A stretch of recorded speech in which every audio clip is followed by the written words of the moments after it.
Now, number one is to avoid the peak season. Now, this is probably the most common advice given, but still one of the best you can follow. The trick is to travel when fewer people are visiting locations you want to visit.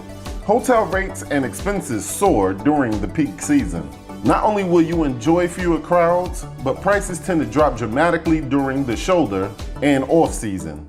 Save yourself a substantial amount of money and stress. You can also consider shortening your trip a little.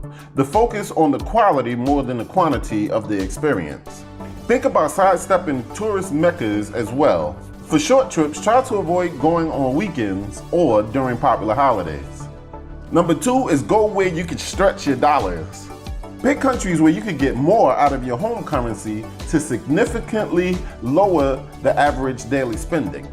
For example, you could try out Southeast Asian countries, South American countries, and a lot of the Caribbean. You'll enjoy amazing cultures, exotic local cuisines, spectacular landscapes, and lush sceneries without burning a hole in your pockets. Visiting countries that just have general lower prices will make your money stretch. Now, number three is follow a strict travel budget. Do the necessary research instead of going to a location blind. It's crucial to plan ahead, set your priorities straight, and create a travel budget. Ask yourself, what do you want out of your trip? Are you there for the local cuisine, comfortable accommodations, popular activities, or the women? Then spend money on these priorities and save on less important things. Some countries are more expensive than others. It's best to skew your spending accordingly so you won't run out of funds on your itinerary's top locations. Always keep a close eye on your expenses. Determine a reasonable daily cap and then stick to that limit. The next one is travel light and smart. I say this all the time. Rather than carrying around heavy luggage, it's better to get used to carry-on bags and avoid overpacking. A good tip is to roll items such as clothing. Only carry the essential things that you need. The savings that you'll be keeping from baggage fees will be significant. Bringing a water container is better than buying water in small plastic bottles. The same goes for coffee. The cost can add up, especially if you're a coffee lover, since a cup can be more expensive than in other countries. Having small instant coffee drink packets instead of ordering cups of Starbucks, Americano, or Espresso will save you money. It's a good idea to skip drinks and dessert to keep the bills as low as possible when dining out. And of course, if you can, make sure the resort that you're in is all inclusive so you can eat and drink as much as you want. Number five is live like a local. Remember the old proverb, when in Rome, do as the Romans do. It remains relevant and still applies today, especially when you're traveling abroad. Mingling with locals is a cost-effective way of getting to know the local culture. In Mexico, I always ask them, what's the Americana price compared to what's the local's price? Avoid asking the concierge. Living like a local is the most authentic way to experience a country and can turn out to be a memorable adventure. You could try staying with the family, ride on the local transportation, and get tips from working class people about the finest, affordable places where you can eat. You can also ask them about notable spots that aren't packed with tourists and the most practical routes to reach them. Always pull out your Uber app and see if Uber is working. If not, use the local buses. Make sure you watch the end of this video so you can download my free ebook about how to make money in the travel industry. And if you haven't yet, hit subscribe and press the notification bell. Number six, bring more than one credit or debit card. It's better to use credit cards but never rely on a single one when traveling. Have multiple credit and debit cards as a contingency in case one gets frozen, lost, stolen, or hacked. It's smart to set up an account with a new card beforehand that's solely for traveling. You want to separate the bulk of your funds at home to protect you from the risk of fraud while traveling abroad. Make sure you use cards with zero foreign transaction fees and only transact with the local currency to avoid paying more for your purchases. Always keep in mind the currency conversions. If ATMs abroad give you a choice between the local and home currency, always choose the local one. Use like Google app in order to determine USD to whatever currency that you're changing it into. Number seven is widen your housing options. Instead of booking a room in an expensive hotel, consider other options such as highly rated hostels or charming boutique hotels. Also, Airbnb is pretty big nowadays. And if you prefer a resort, make sure you're getting as much bang for your buck as possible. But remember, you can also try to find guest houses where you can negotiate a better deal in person. It could be very favorable to you during the off season. The next one is a pretty old tip, but use a local SIM card.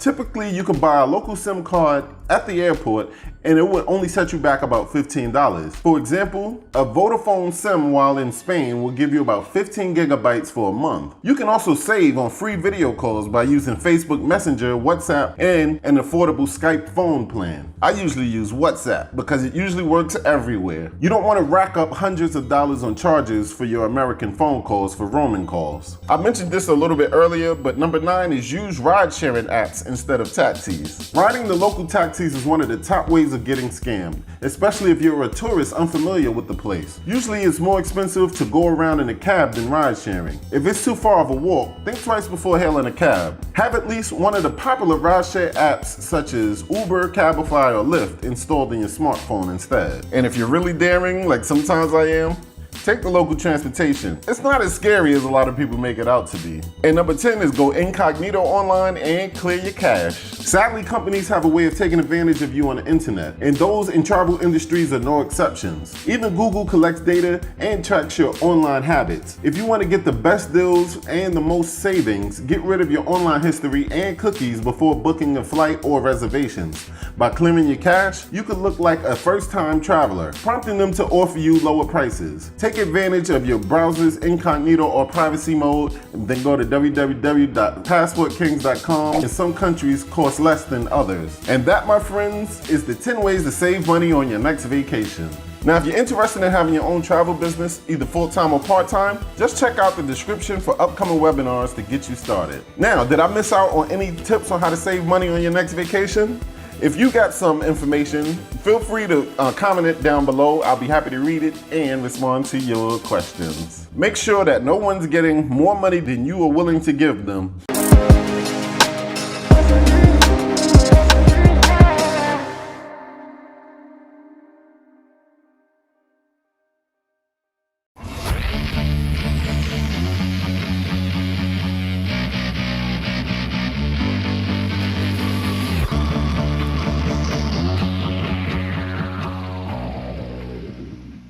Hey guys, welcome back to my channel. So today I'm going to be doing my Dubai review. Finally, I know I've been saying like for weeks and weeks and weeks ever since I got back from Dubai that I was going to do a review for the actual city, like talking about everything we did, talking about the stuff that I liked, talking about how I planned the trip and all that stuff.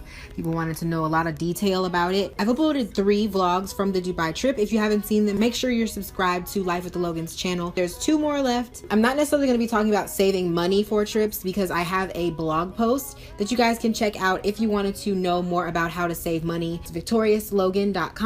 Why in the world did you go to Dubai? So actually, I don't really know. My favorite Disney movie is Aladdin. So I feel like ever since I was a little kid, I've always been kind of like fascinated with the Arabian world. I was looking at vacations for the Dominican because a lot of people say the Dominican is nice. When I was looking at the Dominican, I was just like, I feel like I've been to a beach before. We've been to Mexico. I feel like the Dominican would kind of be similar to Mexico.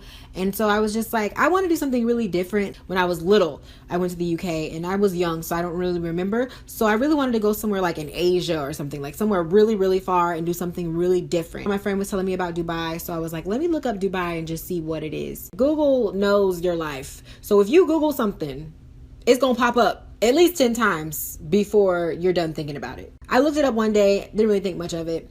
Then like maybe 2 days later, ads and stuff start popping up for Dubai. People I follow on Instagram were going to Dubai. And I was like, is this Google or is this God? So I looked up the vacation to see how much it was, and I saw that it was in my budget, and I was like, we could do that. Cocktail every day was perfectly fine with me. So if you're trying to get turned, if you're trying to be booed up, if you're trying to dress real sexy, wear your freedom dress every day, you might not want to choose Dubai because they are a little bit more conservative. However, you can get away with it. It won't be as good of an experience for you. It was a very nice and clean, very, very clean. Oh my God, Dubai was very, very clean. I loved how clean it was. It's also a very, very safe city. There's no crime, little to no crime. I didn't see a lot of homeless people when I was there. I didn't see a lot of economic disparity. Like some people say that the economic disparity there is really bad. Like you can tell who's rich and who's not. I couldn't. Cause like when I go to LA and New York, like there's homeless people everywhere. I can feel the shattered, broken dreams on the ground. LA to me is the land of broken dreams. I'm sorry if you live there. I'm sorry if you're from LA and you rep LA like that. But Dubai, I felt so much wealth. Like it was like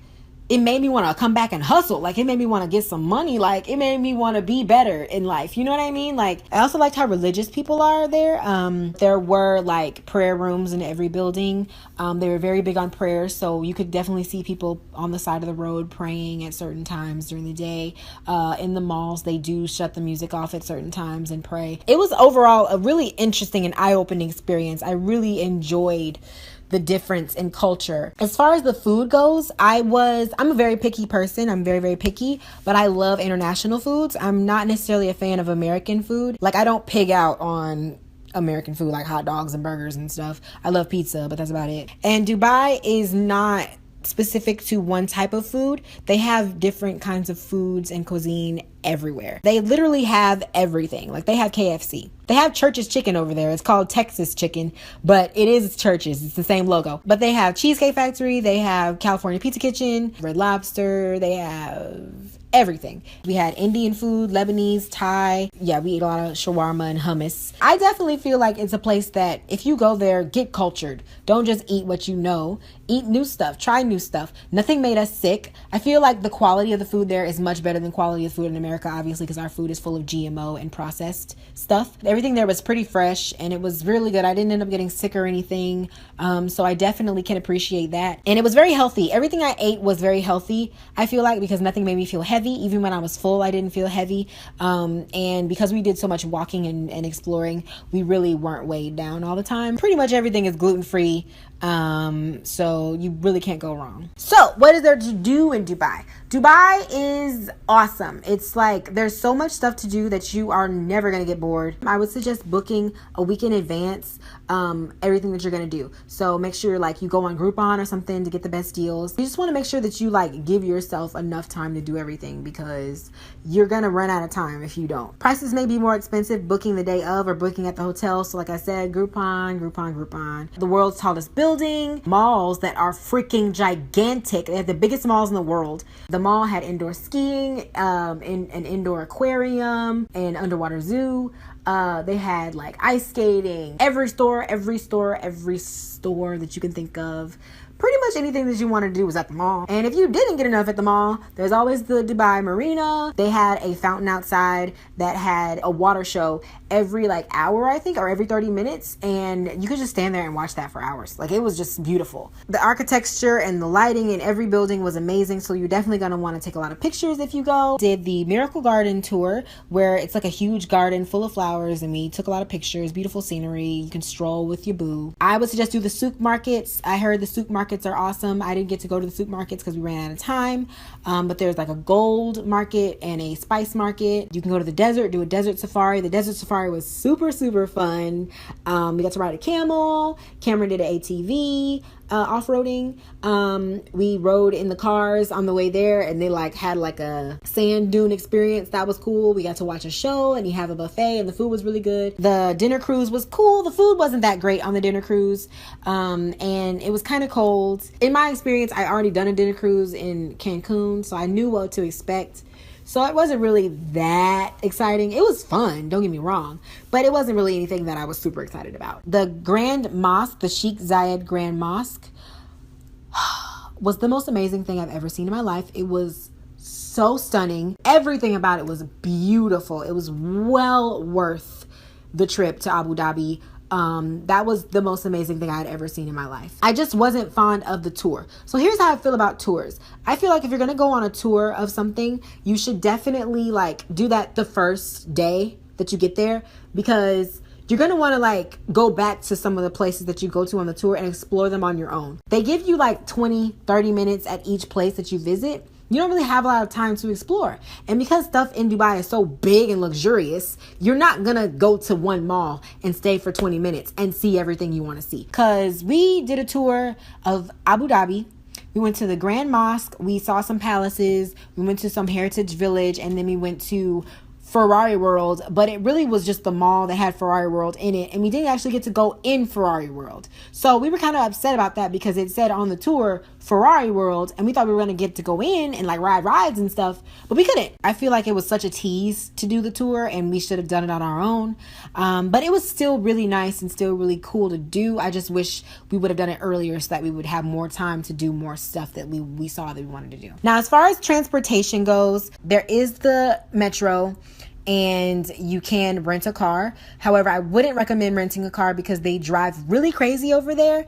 And I mean, you don't want to get stopped and pulled over and in trouble in Dubai. So I feel like the best way to get around would be a taxi because it's the quickest way to get places. More so taxis than Uber, because if you're traveling internationally, you don't want to be using your cell phone data outside of the US. And everywhere has Wi-Fi, but when you get in the car, you're not going to be able to use your Wi-Fi. But my phone stayed on airplane mode, so taxi it was. Unfortunately, taxis are not the cheapest option. The cheapest option would be to use the metro. The metro was cool, it was clean, it was nice, and it got us to where we needed to go. It pretty much goes in a straight line. Using the metro will take up a lot of your time. Unless you budget your time really, really well, I wouldn't suggest using the metro. As far as the hotel goes, I really liked the hotel that we stayed in. It was really nice. I just didn't like how far it was from everything else. I wish I would have looked that up before I actually booked the flight, because I booked the hotel, because we ended up doing a lot of taxiing back and forth, which was fine. But like I said, it would be a lot cheaper on us if we would have stayed near everything that we were doing. So just keep that in mind. Also, when you're booking a hotel, keep in mind that every hotel in Dubai is like 5 stars. There are not really a lot of all-inclusive options if you wanted to do an all-inclusive deal, but we ended up not staying at the hotel a lot, so all-inclusive wasn't necessarily something that I missed out on, because I feel like we never really were there anyways. We ate at the hotel only for breakfast, so I ended up getting a hotel that had a breakfast buffet, a free breakfast buffet. That way, when we did eat breakfast, we were eating at the hotel and it was free. Just make sure that when you're booking your hotel, you are aware of the tourism fees, you're aware of resort fees, room service, spa services, anything that you're going to spend money on when you get there. So make sure you do have enough money to cover that. I think when we got there, we ended up spending like $200 in fees. So if you're hip to Airbnb, you can do an Airbnb. I am bougie. I like hotels, so I stayed in a hotel. But you definitely could rent an apartment or do an Airbnb for a lot cheaper. Personally, I just love the hotel experience. I like to have my towels folded and nice when I get into my room. I like my bed made for me. I like to be able to call room service and order something just in case I need it. I like to have free water bottles waiting on me at the door. That's just me. I just like the luxury of a 5-star hotel.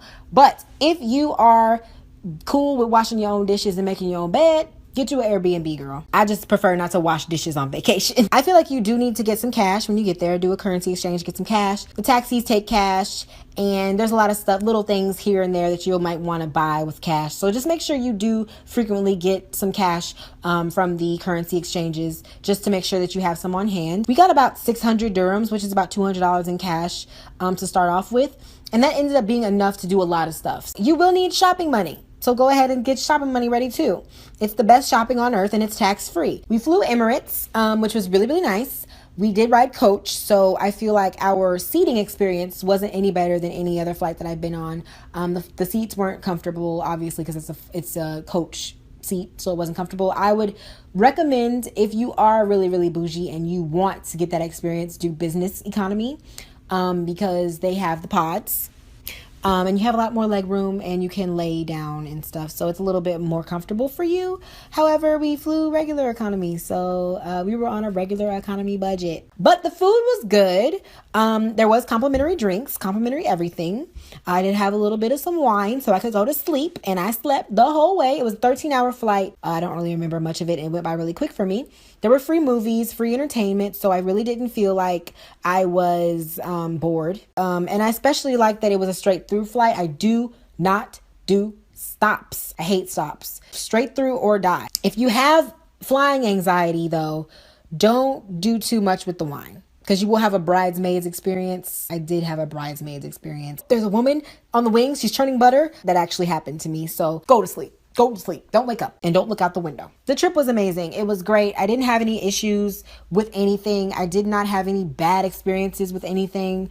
Everything was really awesome. It was really, really fun. I'm trying to think of some complaints and I can't. Some people asked if it was uncomfortable. People were nice. People were pretty nice for the most part. I mean, Middle Eastern people, I've been around a lot of them and I had a lot of them as friends growing up, and I've been to a lot of their engagements and weddings and stuff. So I know kind of what their culture is like and how conservative they are and things like that. So I knew about most of that stuff. They're not as like bubbly and excited as Americans are, you know what I mean? For the most part, they're nice. They're nice people. I don't ever really have a problem with them treating me differently or treating me bad because I'm African American or whatever. I definitely didn't have a problem with any of them like giving me the side eye or nothing. In fact, I actually found that a lot of the women were staring at me when I was walking through the mall and stuff, and it was mostly women who had their makeup on fleek. So I feel like they recognized the fleekness, and we like made this eye contact, and they smiled at me because they knew, like, girl, your eyebrows, like, ooh, your makeup, your highlight is popping, because that's what I was looking at when I saw them. So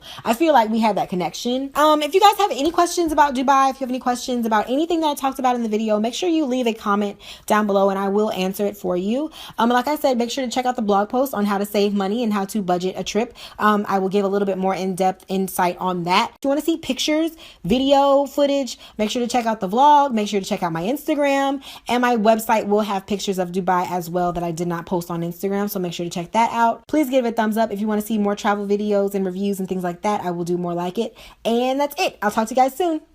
Bye.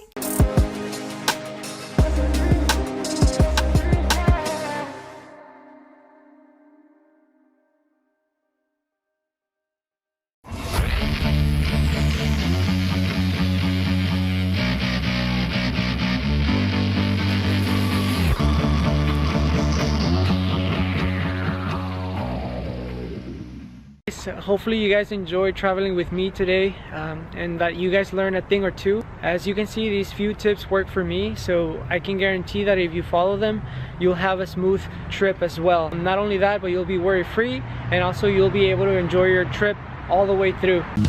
And this weekend I'm doing some business travel, so I was not going to be able to record a video for you guys, but then I thought to myself, what the heck, might as well just make a video about this, and hopefully it's useful for you guys. My plan is to bring you along with me as I prepare for this trip, and throughout the video I want to share with you some tips and tricks that can make your trip more enjoyable / less painful. So if you're interested, let's do this thing.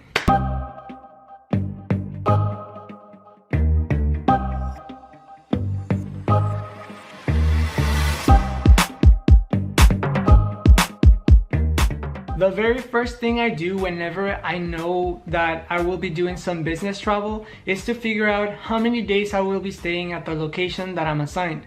This coming week, I am assigned to go to Atlanta, Georgia, or Atlanta, how the locals call it, for 4 days.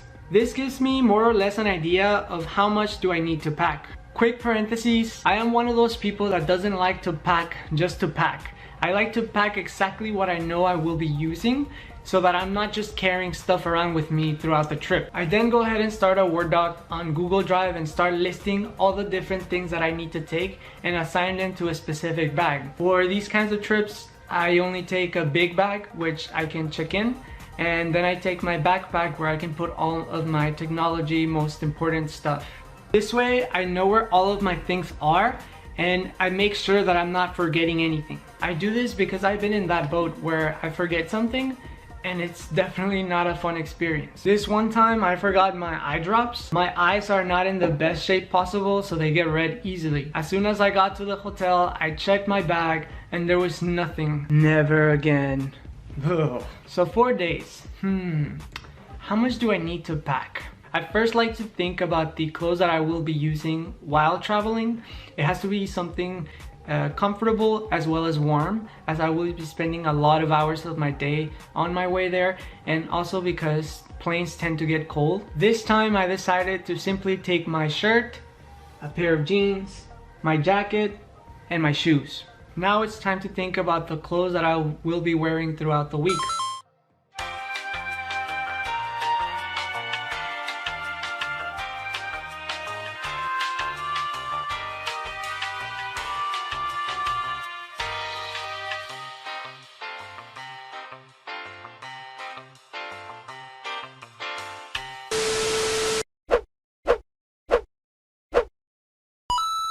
Okay,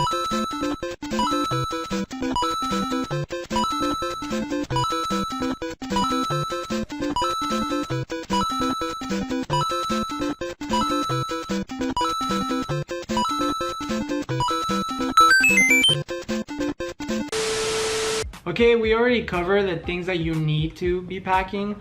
Now let's move on to the things that are important. Some of the things include the materials that you need in order to do your work, and also any other valuables that you might need to take with you on this trip. The third tip is kind of related to the second one. This one is packing any entertainment for the trip. For me, this usually includes my iPad, where I can watch movies, listen to music, and also my computer, where I can go ahead and edit videos and have a productive flight. So for technology related stuff, I take my phone, I take my work laptop, I take my personal laptop, I also take my vlogging camera and my headphones so that I can play music in the plane.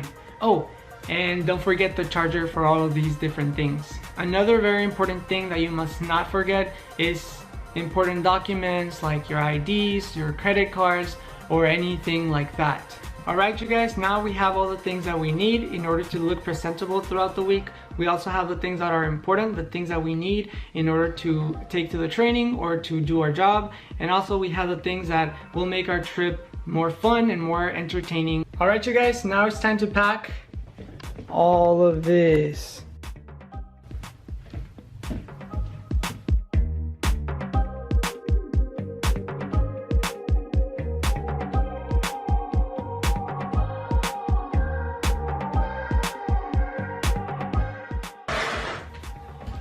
And that is done. As you can see, being organized at the beginning can save you a lot of time when you're actually packing. You're not like thinking, what am I missing? Because you already know. You also have that Word document that I told you before that you can reference back to make sure that you're not missing anything.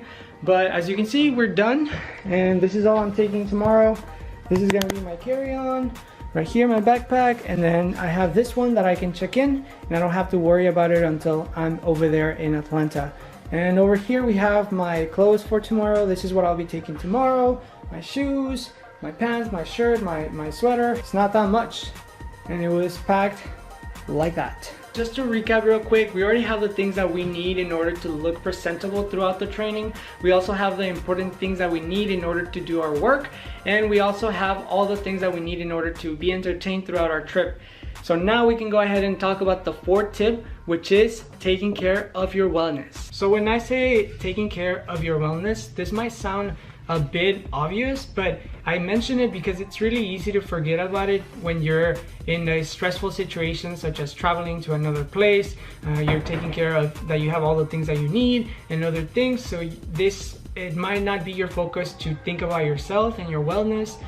So I mention it because I think it's something really important that you must not forget. So when I'm done packing the essentials, I make sure to pack things that can improve my trip. And I don't know about you guys, but to me, in-flight food is not the best. It can be very unhealthy for you and also just not good overall. So I usually take my own snacks. I go to the store and I buy a few things such as dry fruit, some nuts, or whatever it is that I can find. I also make sure to take any other snacks that I might already have here at the house, such as dark chocolate or fruits. So I'm going to the kitchen right now looking for snacks. I do have a lot since I travel sometimes, and I also really like snacks. So as you can see, here I have some gum. I can take this. I also have dark chocolate. I have raisins, so it's dry fruit. And I have other dry nuts. And I have other dry nuts. And I have other dry nuts.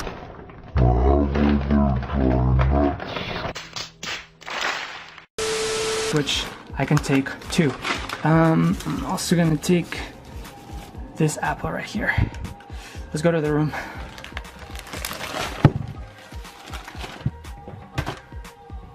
The next thing I do is go to the kitchen again and get Ziploc bags so that I can package all of these goodies right here.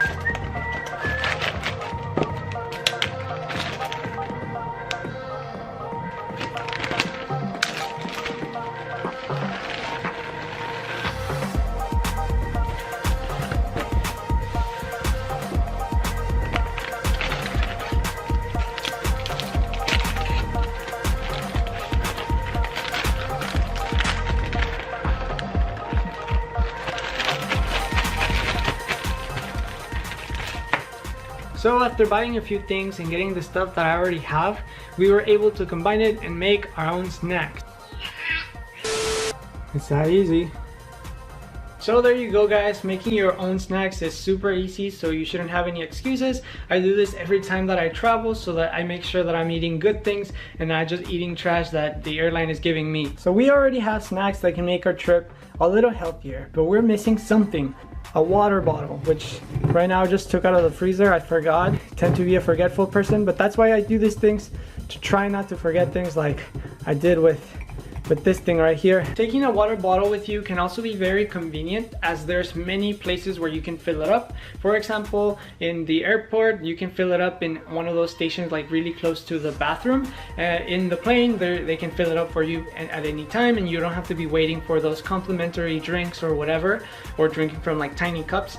You have your water bottle. So there you have it guys, we are done packing. We can go ahead and enjoy the rest of our days, and that's what I'm about to do. I was invited to hang out with some cool people, so I'm gonna go right now. If it wasn't because I finished packing and I kept everything organized, I'd be stressing out. I'd be thinking like, no, I can't go because I need to pack, or I need to make sure that I have everything. So it definitely saves a lot of time, and it can give you time that you need to chill out, relax before your big trip tomorrow. Alright you guys, I'm gonna go hang out with friends like I said, but I'll make sure to be back with a few more tips. See you guys soon. 2 hours later. I'm back from hanging out with my friends. I had a really fun time, but I had to leave early just because I wanted to make sure that I had everything that I need for tomorrow. And I double checked right now, and I do have everything, so I feel good. I'm not stressed out, so I can go ahead and sleep early if I really want to. So that's the plan right now. I just need to go to sleep, so I'll do that, but I'll see you tomorrow. Good morning to you guys. I just woke up.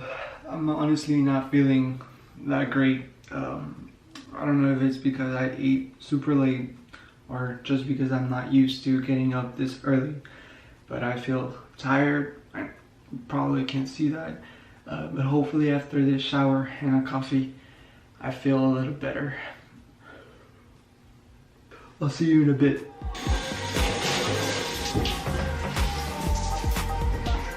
Wow you guys, I just showered and I feel amazing. I feel like 1,000 times better.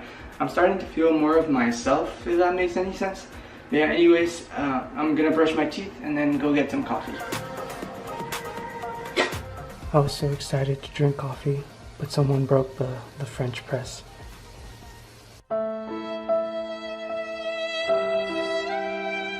At least I got this going. I guess I'll just buy coffee on my way to the airport, or at the airport, if there's anything there. I have to be a little quiet because it's super early, so there's people still sleeping in this house. But I just wanted to show you that I made eggs and they look good. It's a happy face. A little deformed, but every parent must love their child. And of course, you need that sauce. I found some instant coffee. Yay. Just heating up the water. I think I'll be good.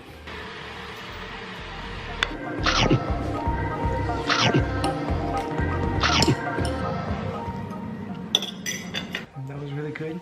One last tip that I can give you regarding to wellness is to make sure that you eat something before you travel, just because it might be the last meal or the last good meal that you have before you get to your destination. I didn't think I was going to be able to drink coffee before leaving, but thankfully I found some. Blessed.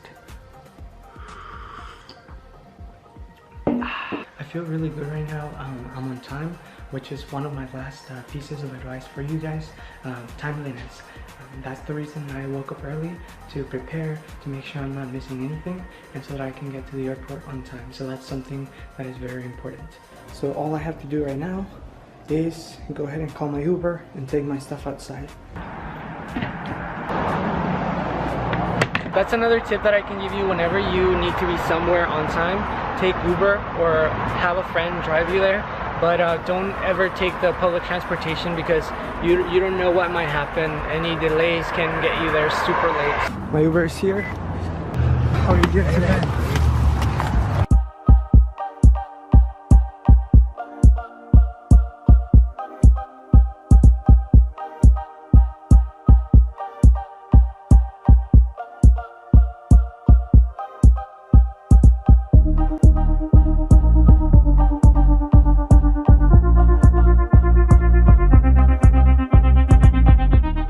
Okay guys, I'm finally here at the airport. I already checked my bag, so I feel lighter.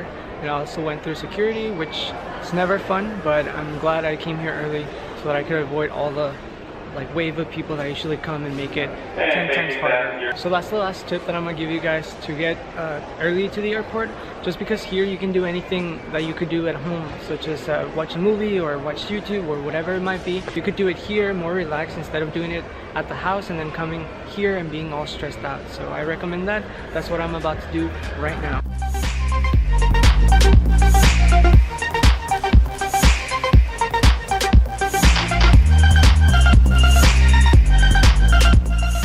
In about 2 minutes we'll start going in. There's a lot of people, so it's gonna be intense.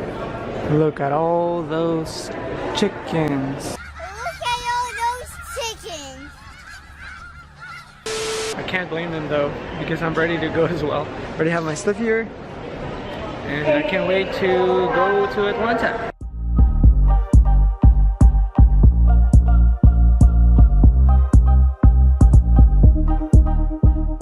Okay, you guys, finally made it to my seat. It's all the way back, but it's cool because I have a window, so that should be fun.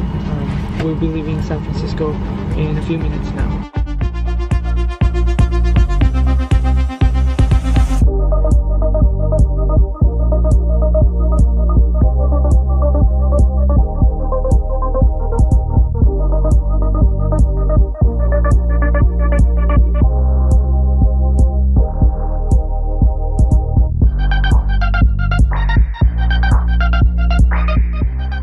I made it to the airport.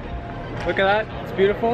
And I already got my bag, it's here with me. The next point of business is to get something to eat. And right now I'm scanning the place to see if I can find anything healthy, but I don't think I'll be able to. I looked around and I couldn't find anything that I thought could be healthy. Also, I forgot to mention that a lot of big companies do this thing where, depending on the circumstance, they provide food such as lunch or dinner. For my company, traveling like this calls for that, so I'm about to eat something good because it's gonna be free. Ha! Now we're walking to get some food. Oh yeah!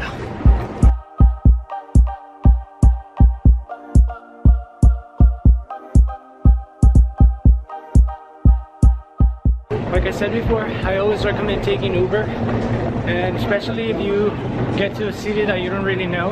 I don't have any people that I know here in Atlanta, so this is the best option for me. You can also rent a car, but like right now I'm super tired. I have a headache. I'd rather just take an Uber and spend a bit more money than be super tired and drive through a city that I don't know. At this time I think it's like kind of busy, so I'd rather take an Uber just to be safe.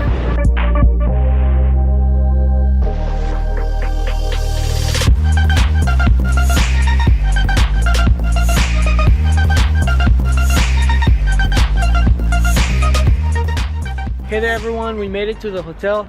As you can see, we are here. I'm really happy. I'm so tired. So as soon as I get to my room, I'm gonna go to sleep.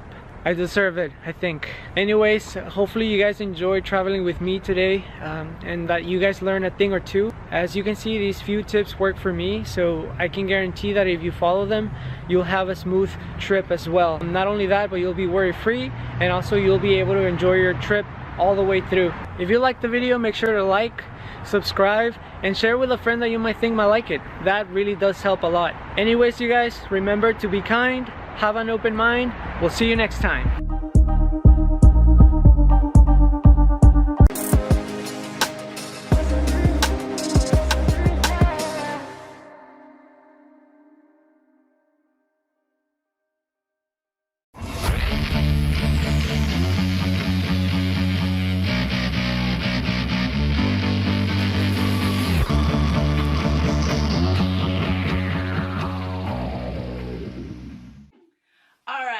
Hot tip number 1.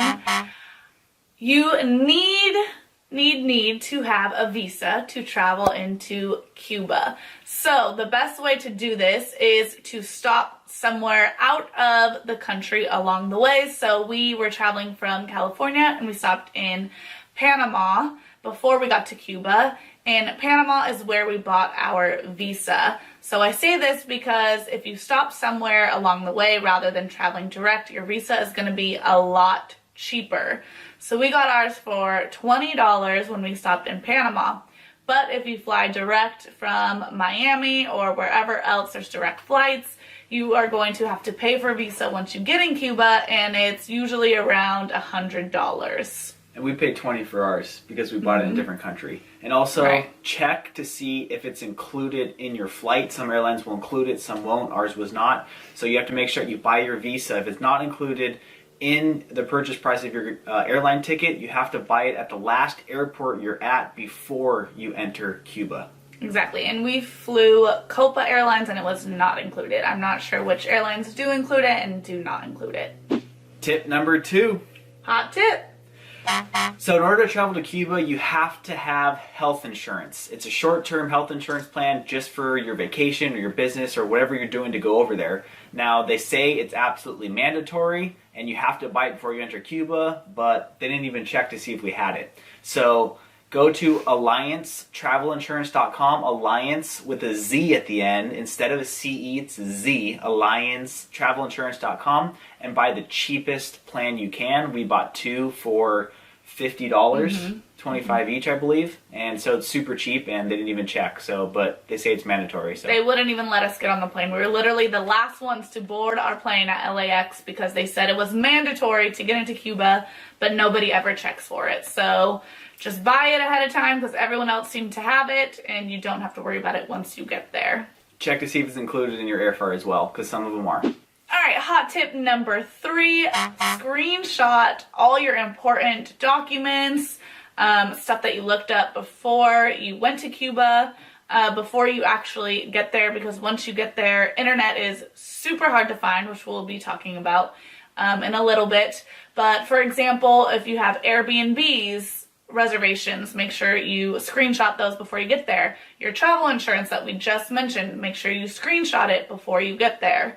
Anything else you can think of? Pictures of places you want to go, any type of reservations for hotels or for excursions or anything that you absolutely want, because pictures we would find on Instagram or online, we would just have to show people, like, where is this? But we didn't have access to internet, so we wouldn't be able to pull it up. So just screenshot everything that's important to you before you go. That way you have it all. You can even put it in a separate folder in your photo albums on your phone if you want to. Makes it a lot easier. So just screenshot everything that's important. Hot tip number 4. Absolute lifesaver. Go to the App Store, download Maps.me.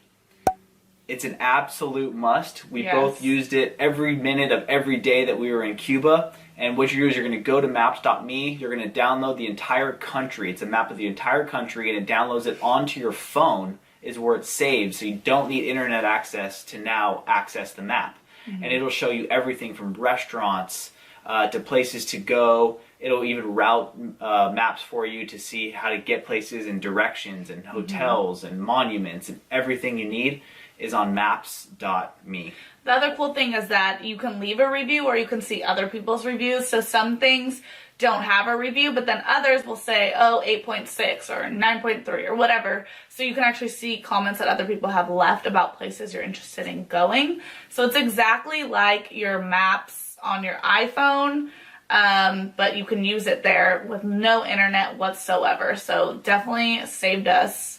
Yep. Huge. Because a lot of times we would tell people where we wanted to go, taxi drivers, for example, and they would have no idea, and we would show them the map.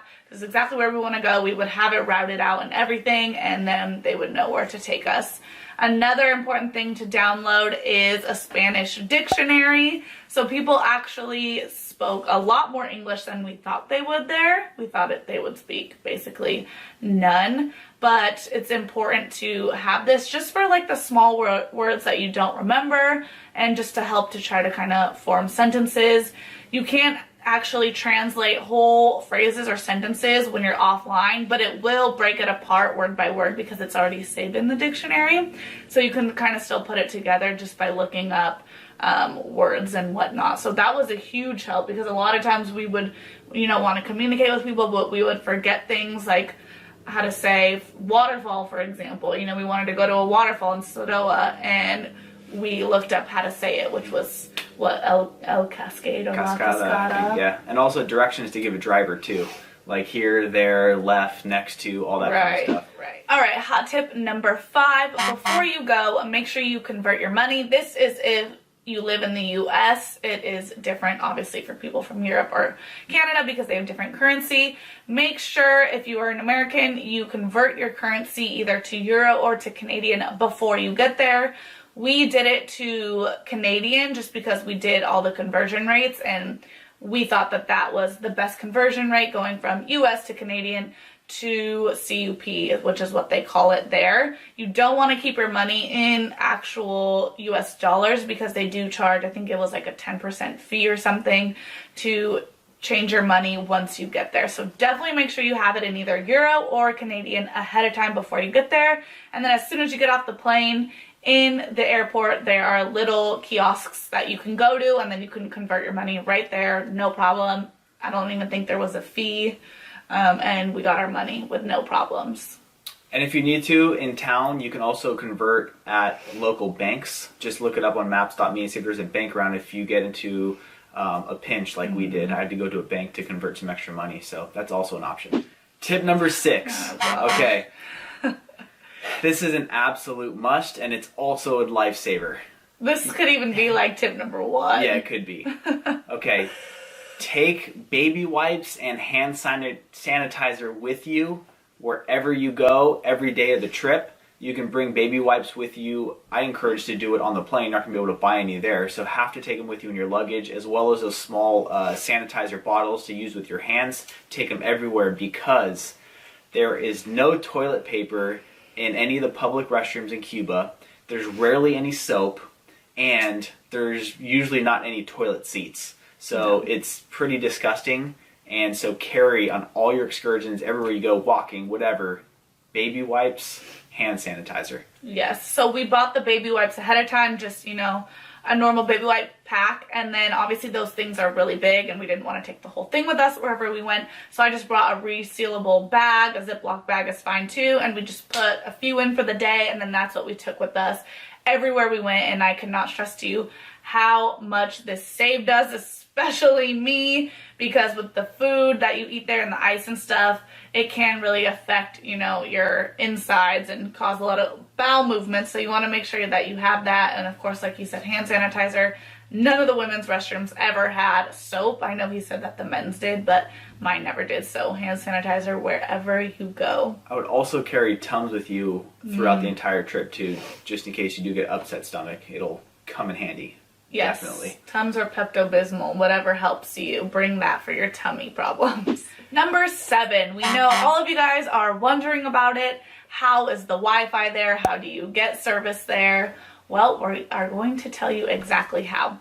So what you have to do is buy these little vouchers. I will put a picture of it in the side of the screen. They are from this place called Itexca. I think that's how you pronounce it. Itexca. It's an abbreviation for the telecommunications of Cuba or something. Right. So locals go there as well as tourists. The locals, it's kind of like their local phone service. And for tourists, that is the only place in Cuba you can go to buy Wi-Fi cards. So all they sell are our Wi-Fi vouchers, and you can buy them for 1 cook, which is also equal to $1 US, which I think is a pretty good deal. And we got one for each of us each day we were there. So we were there 6 days. We ended up spending $12 or 12 cook on these. And that is, like I said, the only place you can get it. The only bummer is there's only specific areas you can use these Wi-Fi vouchers. So when we were in Varadero Beach, there was a little bar like a block from us that also had a Itexca Wi-Fi available there. So we would go there every night to use our Wi-Fi voucher. Other than that, there was nowhere near us there. And then in Havana, we had a hotel a couple blocks from us that you could go to where you could use the voucher, or a park. So almost every night we were in Havana, I think except one night we were literally in a random park at 10 p.m. at night in the dark using our Wi-Fi voucher because that was the only place you could use it. And another side note, when you are using these vouchers in places like bars or hotels, they charge a ridiculous amount for the drinks. It's not even worth it because we spent one night $10 in drinks and we paid $2 for the Wi-Fi vouchers because each drink was $5 or 5 cook. So definitely go to a park if you can. We didn't mind. It was pretty nice out for the most part. So that's what you have to do. Step 1, go to the Atexa shop, buy the voucher. Buy them all at once. All at once. You're going to have to wait in line. There's always a line. Always a line. Go in the morning. And then step 2 is you take those vouchers and then you have to go find a Wi-Fi spot to use Wi-Fi. So it's 2 separate things you got to do there. Yes, and like we said, there's always a line, and it takes forever because they let like 2 or 3 people in at a time. So go in the morning. I think we went at like 10 one morning and there was nobody there. It was perfect. So we bought all of our vouchers there. Sometimes they sell them at the bars or hotels too, but they charge an extra $1. So you can go there for convenience, but you're going to pay more. Tip number 8. Taxis in Cuba are through the roof expensive, okay? And we had to trial and error throughout our whole trip to find out what a taxi should cost. Taxis are super expensive. We spent like $900 on the trip total between the two of us, and $250 of that were just on taxis alone. So in Varadero Beach, we rode in a convertible, we bought a couple other taxi rides, and we spent like $30-something, $40 a day, and it was ridiculous. And then, so what you have to do is you really have to bargain hard. So we found out that the sweet spot is about $2 a mile, especially in Havana. That's what we need, $2 a mile. And we had to pass up 3 or 4 taxis just to find one that would take us for that rate. Because we were only about 2 to 3 miles outside of Old Havana, and taxis kept wanting to charge $10. We said no, 5, and we finally found 5. And what we found is that the older cars with the older drivers were the cheapest. I'll put a little picture here. So they're like old, we ran into one guy, he calls them Russian cars. And they're old Russian cars, but they're taxis with older drivers. And those are the ones that were super cheap. And then another tip on top of that is, if you do a day trip to Viñales and Soroa, hire a taxi driver to be with you all day. And if you do it through the horseback riding trip that we booked, it'll be $120, and the guy will arrange that for you, which is a super cheap deal. And he took us everywhere we wanted to go, and he was with us the whole day for $120. And usually the going rate for Viñales, a full day, just to have a taxi driver with you and stay there, is $140 or $150. So we got such a steal. So you just want to make sure you know what the going rate is so that you're not overpaying. Also, you'll see these little yellow cars, which we called egg cars, and they also want to rip you off. They want to charge as much as the classic cars, which is ridiculous because you're sitting outside in this little egg car. So definitely bargain hard with them as well. And the ridiculous thing is that these cars are driving around no matter what, if they don't even have people in there, but they'd rather drive around with no one in them and make people pay more than just give a good deal and have people actually in their car making them money. And they don't really care. So if you don't mind, take those little Russian cars, but obviously you want to ride in a convertible at least once or twice, or do a tour in them and take some pictures. That's probably your best bet. Yeah, do a tour. I think it's like $30 or $40 for half an hour. It's expensive, but don't take it anywhere else because it'll be too expensive. Right. Okay, hot tip number 9. This is more just kind of like insight into what you should be spending on food while you're there. So we found that the average rate for dishes was anywhere between 5 and 7.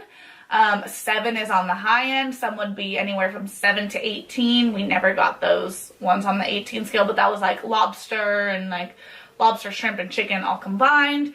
But for a half chicken or a quarter chicken, which you'll see everywhere, you should not be paying more than 5 or 6 CUP for those dishes. And if a place is charging more than that, then you know you're getting ripped off. It's probably a tourist spot. Try to go places where the locals eat.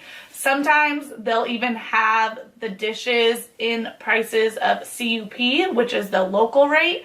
That's how you know you're at a locals place and you're getting a really great deal. We found one locals place in Havana. We ate there 3 nights in a row because we could get 3 huge dishes, sometimes even 4, 3 beers, 4 beers for around $15 or 15 cook. And that was because everything on the menu was in CUP, and that's how you know you're getting a good deal. Also, drinks should be no more than $3. You'll see them for $3.50, $4.50, a lot of places, but the average is $3. That's what you should be paying, $3 or less actually, because we found a great spot in Havana that was also seemed to be a local spot, but it was in CUC on the menu, and their drinks were like $2.50, $2.75 for a great pina colada, amazing, best one we've ever had. Or a mojito or anything like that. So don't pay more than $3 or $3.50 for a drink. That should be the max. Tip number 10. About half the restaurants we went to did not charge us tip included, and the other half did. So definitely check your bill to see if tip is included. The going rate is about 10%. So usually you'll see it on the menu. It'll say it's probably somewhere small where you almost can't even read it. But we looked at every single menu just to make sure. And so about 50%, like I said, the tip was included, so we didn't tip on top of it. And another tip is, if you have large bills, which you will because you'll do your currency conversion, pay with your large bills and get a lot of small ones in return, because at first we were using all of our small bills because things are $3 here, $2, $1, buy souvenirs, this and that, and then we were stuck with a bunch of 50s and 20s. And the restaurants and the places are going to tell you, well, do you have anything smaller? It's like, well, no, because everybody else wanted smaller bills, so I'm out of small bills. So pay with your 50s and your 20s first. As much as you can, everywhere you go. Yeah, then get all your small bills and just save them for when you want to bargain, especially when you're buying souvenirs and gifts and stuff, and then you can pay them straight. That way they're not looking at you all weird when you pay them.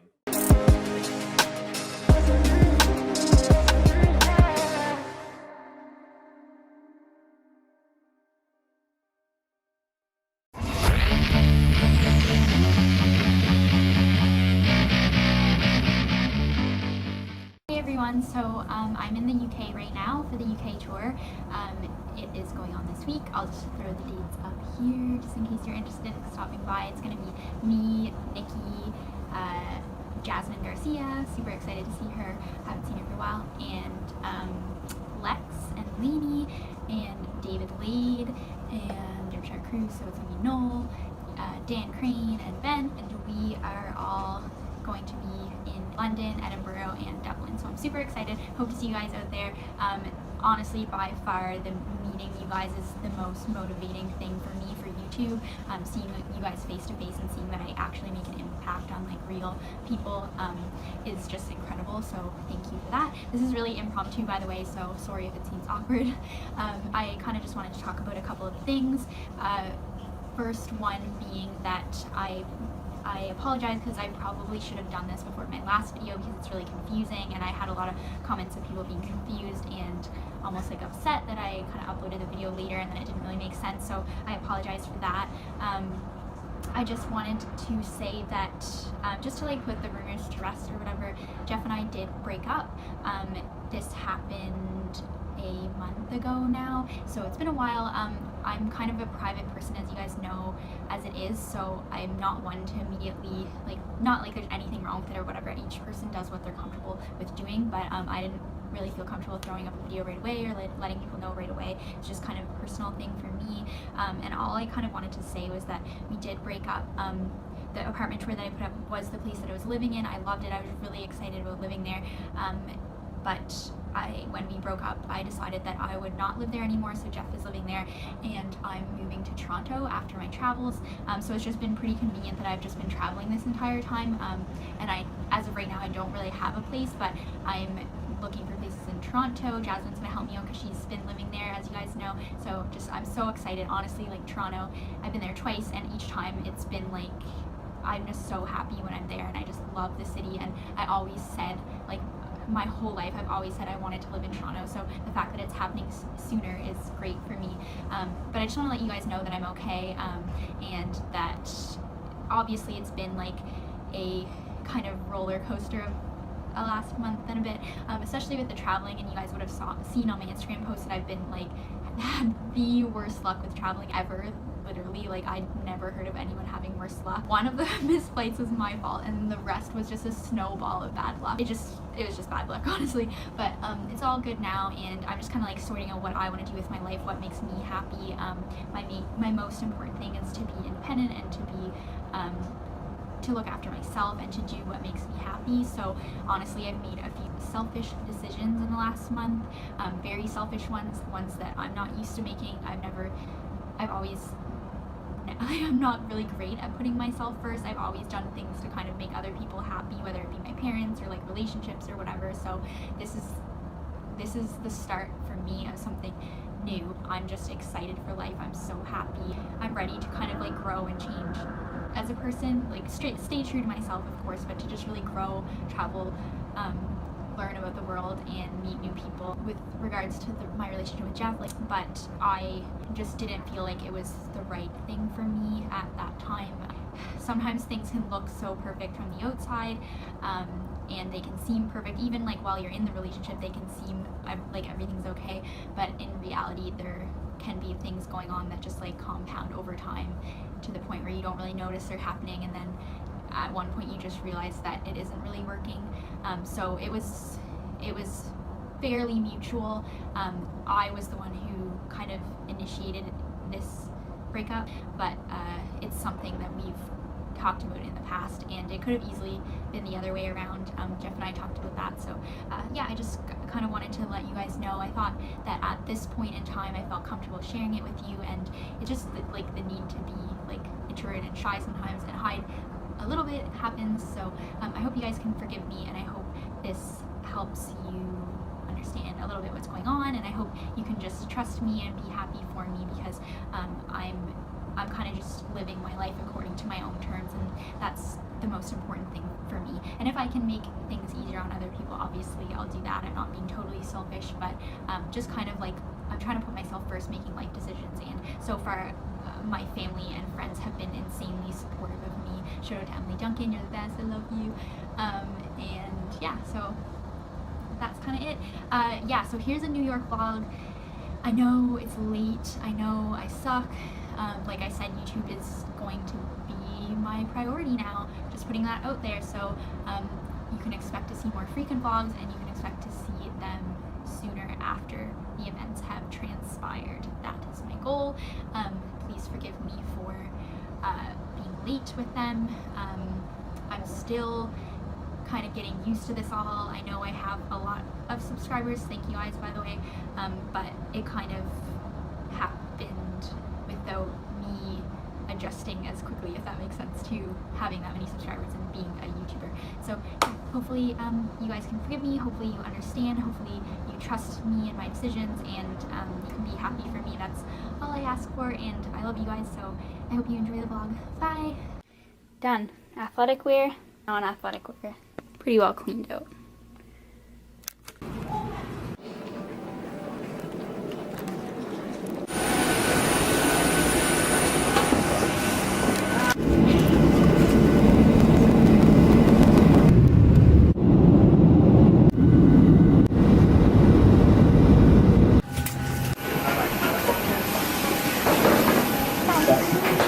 Tempted to buy this right now.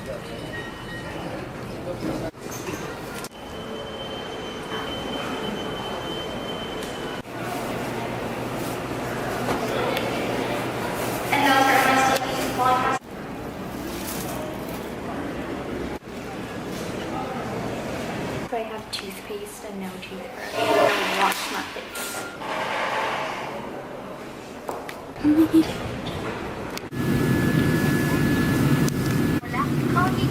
Welcome aboard, and thanks for flying with the Rock Air.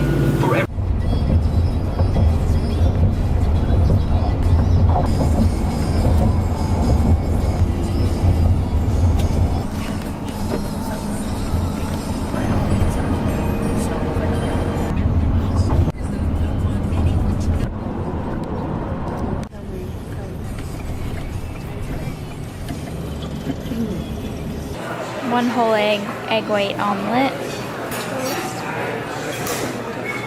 Hello, so I made it here into the hotel room finally after 5 hours of waiting down in the lobby. It feels good to have a place to put my stuff and to lay down, although I haven't laid down yet. I haven't got a chance to sleep. I'm still going on the same day, and now we're just heading out to, we're gonna go get food, and then we're gonna go get pictures for Instagram just to make sure that everyone knows like where we're going to be in Times Square, what landmarks. So that's the agenda. I have a wild Nikki Blacketer with me. Yes.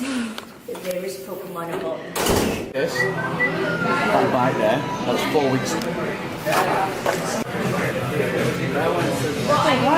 Is this the good? Mine.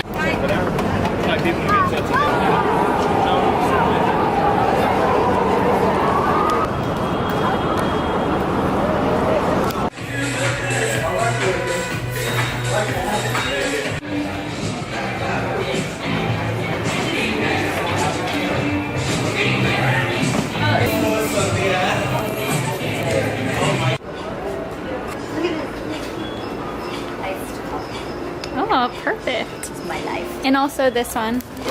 I'd snap that. Yeah, Nikki, Nikki.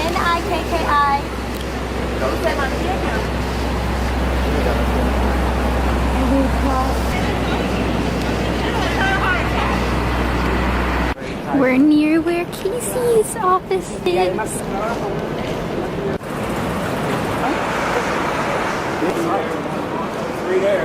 We're in Casey's time lapse. Where's it aiming? Oh yeah, it's aiming there. It's right there.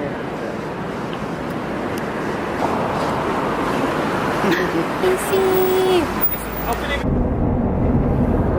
Good morning, YouTube. So it's the day of the meetup. Yay! For Gymshark. So we're going to be down in Times Square at 12 today. And right now, I'm just meeting the Gymshark crew to go eat breakfast. I actually was down with them at night, and then I forgot my lactose pills and the camera, so I came to get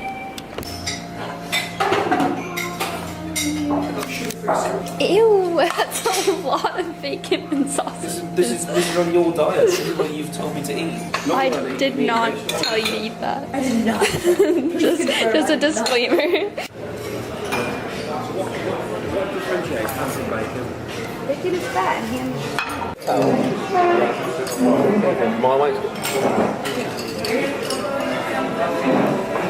Diva problems, princess problems, Texan cowboy problems.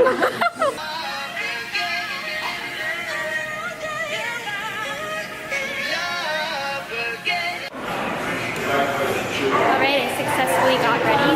Put on some makeup, and my hair, put on an outfit, and we're on the way to Times Square.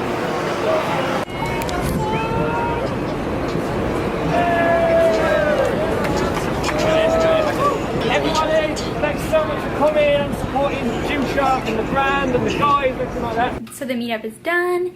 We got Successful. changed into non-gym clothes. Yeah. And we're ready to go. Nice looking Yeah, on you your look camera. pretty. Your camera's looking very nice. This is my outfit.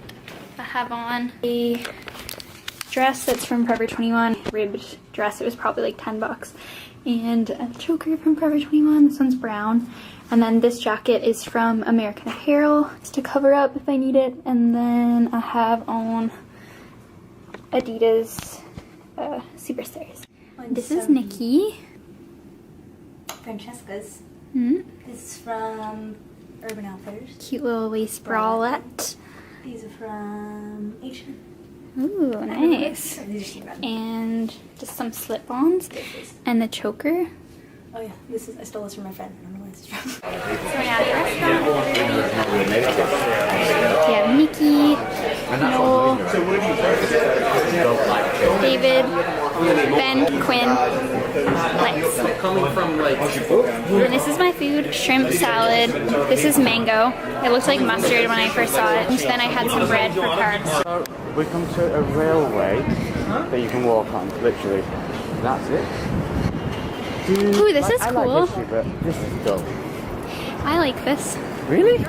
That's kind of cool. It's a path. It's okay. Like We have loads of these it's in England. something You're to gonna love do. England. We've got this everywhere. Yeah, I like this. I like this. You need to go to the Lake District and York. If you want to see a castle, York is literally a walled city. And then you walk again.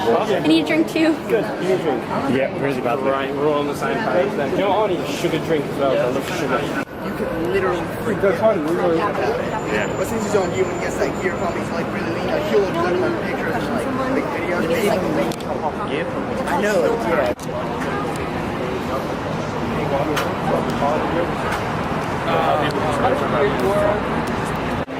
So Nikki and I got abandoned. So naturally we flocked towards George's. And we're enjoying. I have strawberry sorbetto. It's really good for dairy-free. I forgot my dairy pills. And Nikki is enjoying some delicious chocolate and hazelnut. And Noel found us.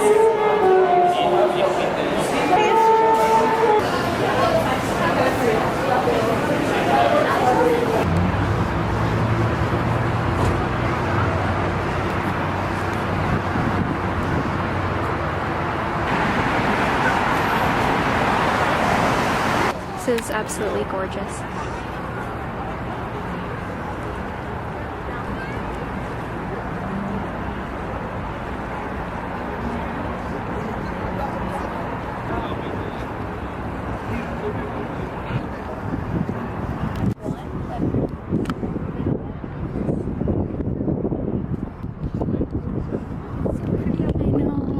So pretty. That was an amazing sunset.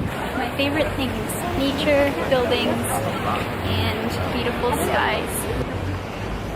Cool job, too. I'm comedy, get drunk, laugh the ass off. Say how Do it again. Do it again. You get your thumbnail, do it again.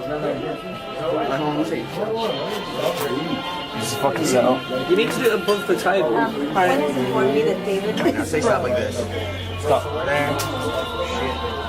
Take the call. Oh, it's the 2 diamonds again. That's weird. It's not weird, is it? Is that weird? Just say stop. Is it weird? Stop. It's not weird. There. Stop. There.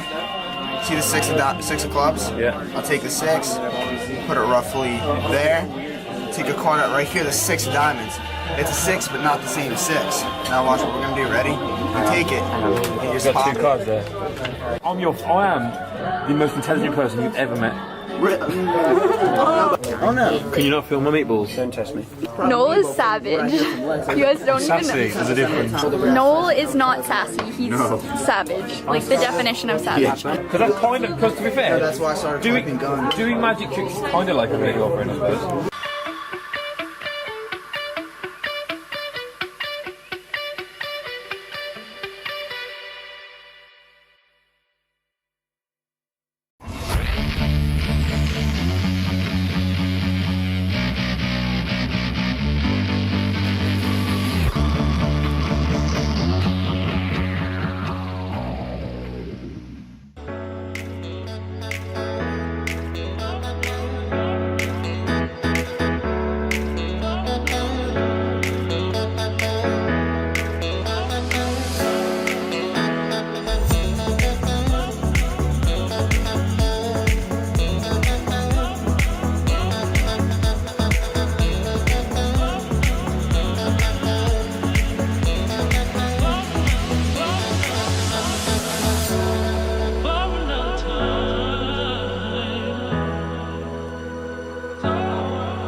This is the airport outfit. Light pants, joggers, underwear, Henley shirt, collared shirt, and a very light jacket. Aloha everyone, we just rounded up our 36-day travel in Southeast Asia. The most affordable airlines was AirAsia, and that came at the cost of only being able to travel with 7 kg, which is equal to 15.4 pounds. I'm gonna show you how we packed. Everything that I packed was in this snack bag. Pretty nifty little backpack here. I have some pros and cons for it, but that'll be for later. Got the MacBook Pro 13-inch. One nice pair of shorts with the underwear inside. Sleep shorts. 4 t-shirts, 2 black, 2 white, not including this Henley and the collared shirt. 2 pairs of socks. This one here, the other one with the shoes. battery charger. Great universal outlet here. We only use EU and the UK for this trip. DJI for the drone. We got a little microfiber towel for the beach days. Moving on to clothes again. 2 pairs of light shorts and this all-around universal underwear for water wear. Don't want the balls shafting. All of this here will fit into this neck pillow here. Perfect travel hack. This max cooling towel. Southeast Asia is known to get very hot during this time of year, so brought a water cooling towel along with the water cooling hat. We get these wet and we wear it, and it actually works. Wet to cool. Perfect. Got a little baggie here, some business cards, headphones, ear cleaner, Canon charger, some extra USBs here. External USBs for storing all our data, extra micro SD cards in here as well. And this is what I will be carrying onto the airplane as my side. A little fanny pack here. I don't like to call it a fanny pack, shoulder pack, whatever you want to call it. All of these will go in here. This is TEP wireless. Keeps us connected at all times to upload stories and content. Mophie external device for the cellular phone. Hat, glasses. And that is the men's side. Here's Mary with the female side. Alright, I'm wearing my airport outfit. I have these leggings from Uniqlo, super good quality. Tank top underneath with a built-in bra already. And a t-shirt, comfy and loungewear. This is the jacket that I'll be wearing to the airport as well, along with these shoes. So that completes my airport outfit. This is the backpack that I have. This is the Dakine backpack. Lots of pockets and very comfy. This is what I've packed. 4 t-shirts. This is a bikini. 4 shorts. 3 dresses, 1 jumper, 1 cover-up, 1 scarf, Canon camera, Canon lens, mission hat. This is a little tripod. Accessories.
Yo, what's up? This is Rockland. Today on Passport Kings, I'm gonna go over the pros and cons of moving to Atlanta. Engage. So yo, there's a lot of reasons why you may want to leave your town because, I mean, things just sometimes don't work out the way they should be working out. You start to get a certain age and you realize it's about time for me to move on. And that's what happened to me. I moved to Atlanta. But you know, there was a lot of pros that came with it, but there was also some cons. And today on Passport Kings, I'm gonna go over those cons to help you make a better decision if you feel like leaving the city that you're in. First and foremost, it's the price of living. Yo, I'm originally from New York, and the way the prices of everything was just outrageous, there was no reason for me to even stay there. A lot of people like the bravado that comes with saying, hey, I'm from New York. But the fact of the matter is, a lot of things that are going on in New York, it really doesn't have anything to do with me. What I need is a nice place to stay, some income, and a place to eventually grow a family. New York has those things. But when it comes to like buying a home, in New York, chances are you're gonna be getting something that looks like a tenement building or a small apartment, and you're gonna be paying outrageous prices for them. Down here in Atlanta, you get so much more bang for your buck. Getting a nice house is just something that everyone does. Another pro is the weather. I don't know about everybody else, but I love beautiful weather. And although Atlanta does get kind of cold sometimes, like 2 months out of the whole year, the winter months, the majority of the time, it is beautiful out here. I really couldn't see myself ever again fighting through super cold weather, cold toes, cheeks freezing, and super big bubble coats just to be able to walk outside of my door. As long as this weather stays good out here in Atlanta, I'm staying here. Parking. Again, I'm from New York. Parking is one of the most frustrating things you can do in that entire city. Even just in the morning, having to wake up, run downstairs, and move your car to the other side of the street. There are so many people in New York, and everything is very close together. When I wake up in the morning in Atlanta, I look out the door, my car is right where I left it, and I'm causing no trouble to anyone. Now, a big con about Atlanta is for the few days that it does snow, I don't think the city is prepared for any type of snow. Being from New York, I know that all it takes is like a couple of garbage trucks to drive down the street shooting salt all over the place. Yeah, it might look dirty, but it gets that snow off the ground immediately. In Atlanta, the whole city shuts down because of some snow. Sometimes it's even sprinkles and people start losing their minds. If you're a single dude, I highly suggest you move to Atlanta. Just walking in the supermarkets, you'll find some of the most beautiful women you've ever seen in the United States. And I know shows like Real Housewives of Atlanta, it really gave black women a bad name. Makes them seem like they're all crazy and fighting and looking for an argument any chance they can find one. But the majority of the girls out here, they don't even act like that. I mean, some of them do, don't get me wrong, but the majority of them, they don't. There's just a lot of people out here that are looking to meet each other, and they're not hard to find when you move to Atlanta. A lot of these chicks got their head on straight, and if you're the type of dude that just want to settle down with somebody, I couldn't think of a better city to go to find your soulmate. Just avoid the ratchet joints. Now let's address the real big pink elephant in the room. When you talk about Atlanta, the first thing a lot of black people think of is Atlanta's gay. And yes, there is a big gay community in Atlanta. The truth of the matter is they're not really thinking about you. And let's not even get started with the gay stuff I've seen on 14th Street in New York. I mean, let's be serious for a moment.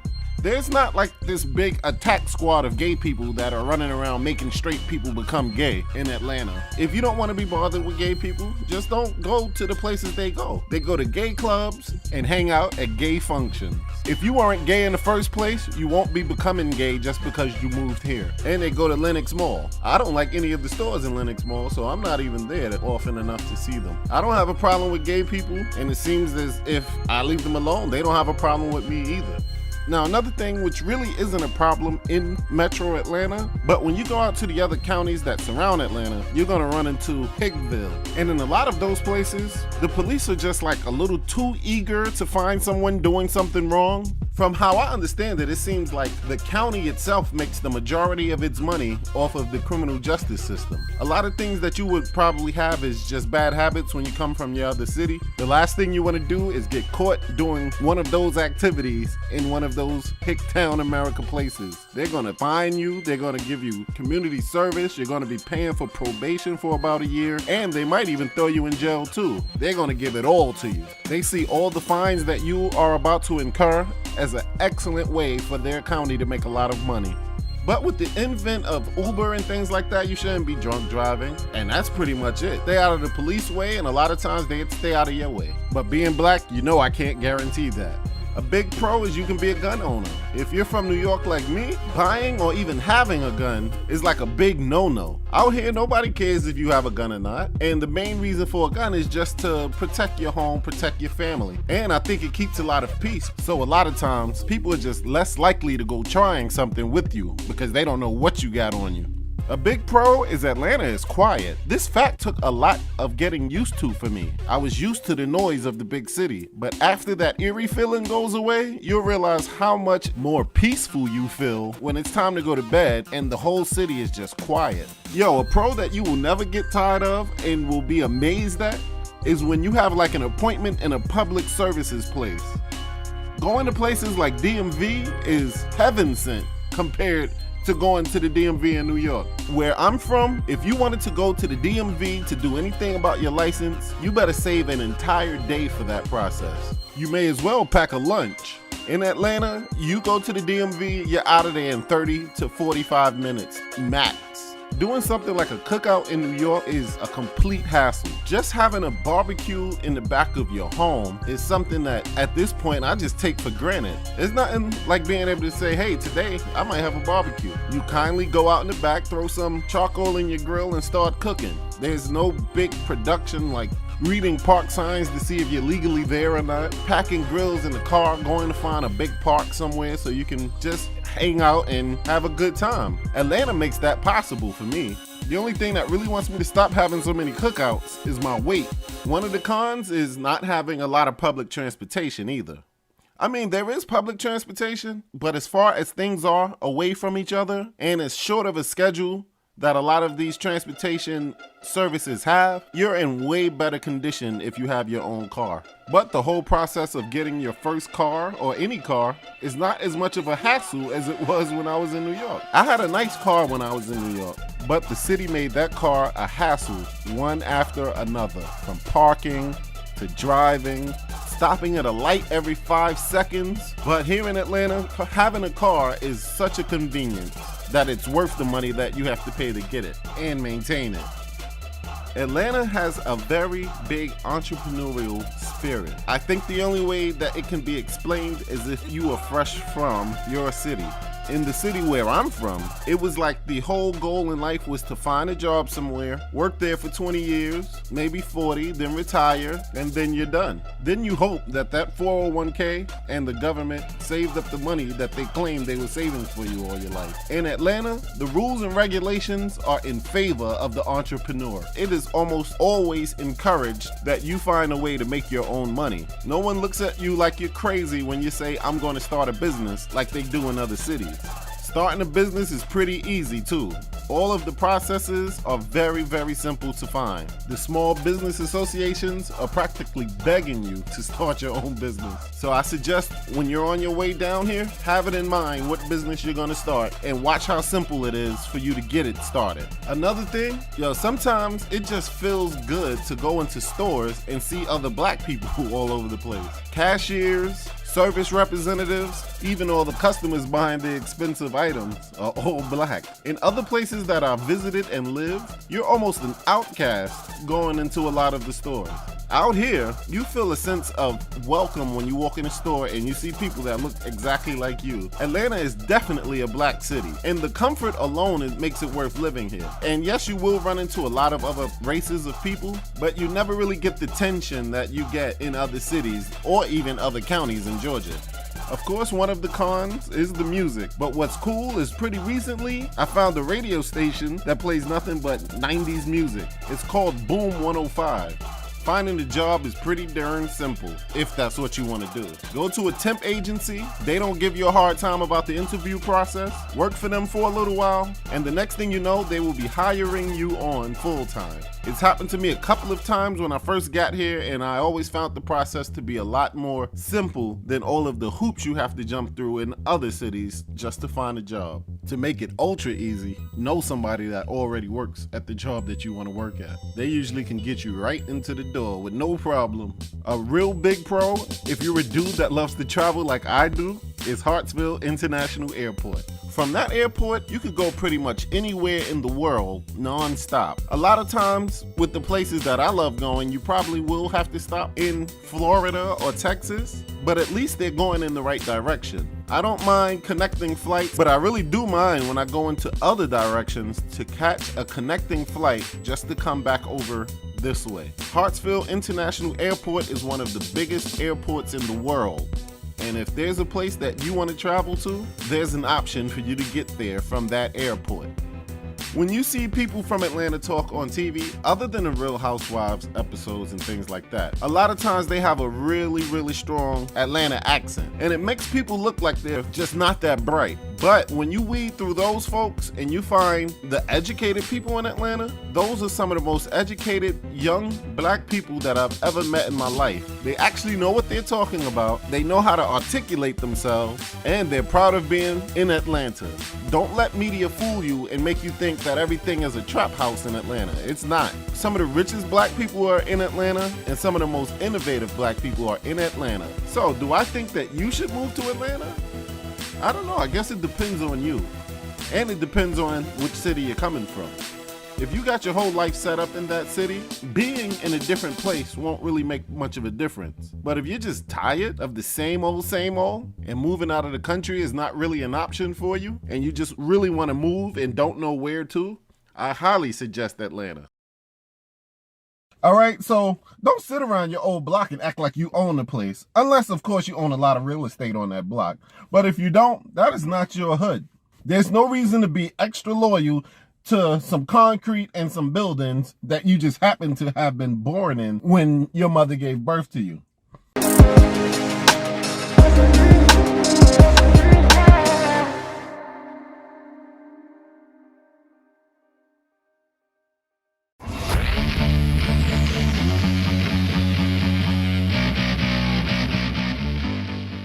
Hey, aloha. Nice to see you. Come aboard. Give you a little tour. My name is Christian. I'm the captain of this nice little boat. Zero and me are sailing around the world. We are here in Alaska and I meet you, Chris. Nice little chance. This is a ketch. It's built in 1974, so it's an old lady. It's older than me. It was in pretty bad condition when I bought her, but we brought her back to life. She sails us around the world. We did a couple thousand miles already. And here we are. We got two masts, the main mast and the mizzen mast over there. We have 4 sails, so 2 head sails, 1 main sail and 1 mizzen sail in the back. We have plenty space. You can see the deck area is huge.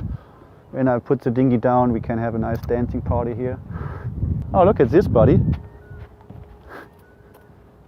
Oh, I've been up there a couple hundred times yet, but I only been up there 2 times when I was out sailing.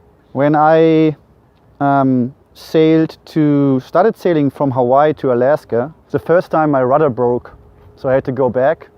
And while I was going back, the halyard, so the rope where you hoist the sail, the head sail with, broke, and I had to climb up all the way to the top to replace it. It was pretty scary. I was on my own and out there on the ocean to climb up all the... This is 60 feet above deck. This is the dinghy, same function like the inflatable behind there. I bought this because I really like the shape and the style, but it's not very stable. It's kind of tippy. And the inflatable over there is very more stable. And in Hawaii, we always anchored or tried to anchor almost to save some money on mooring fees or slip fees. So we had to go through the shore break. I mean, Hawaii is known for the waves.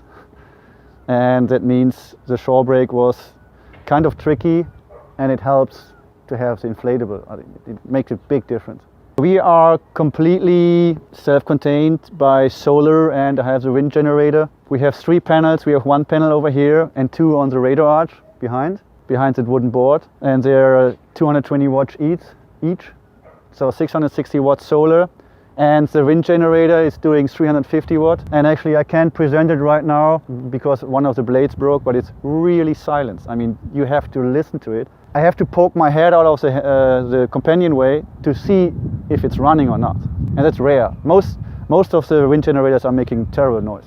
But with the solar and the wind generator, our batteries are always full.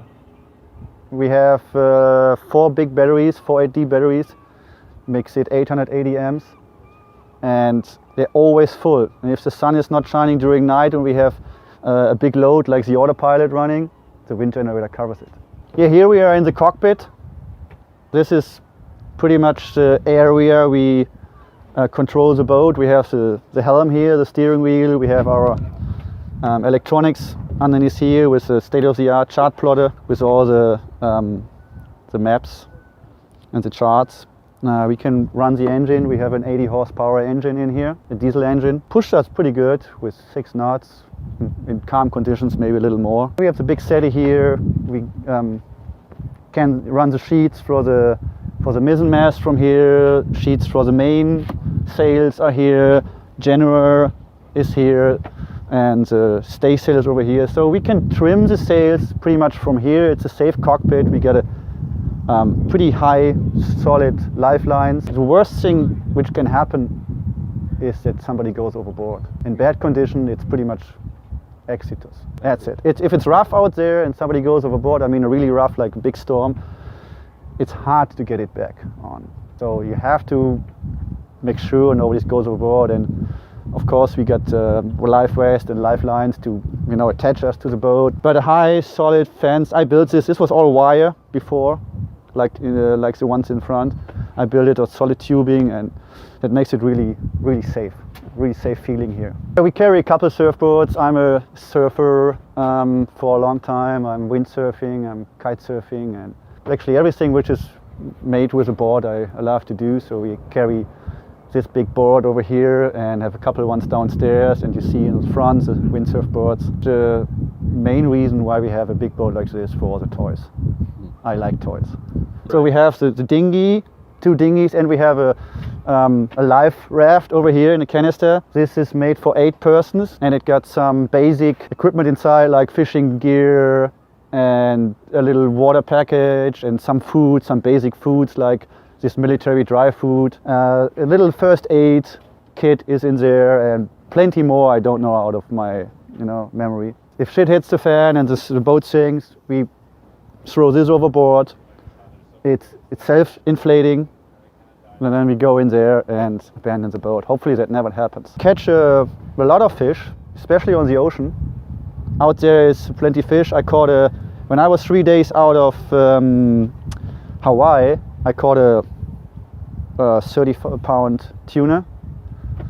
And yeah, it's easy. I can set it up. It's a propane. I have the hose over there. I just plug it in and then light it up and have a nice barbecue. Okay, you want to have a quick tour inside? Let's come down.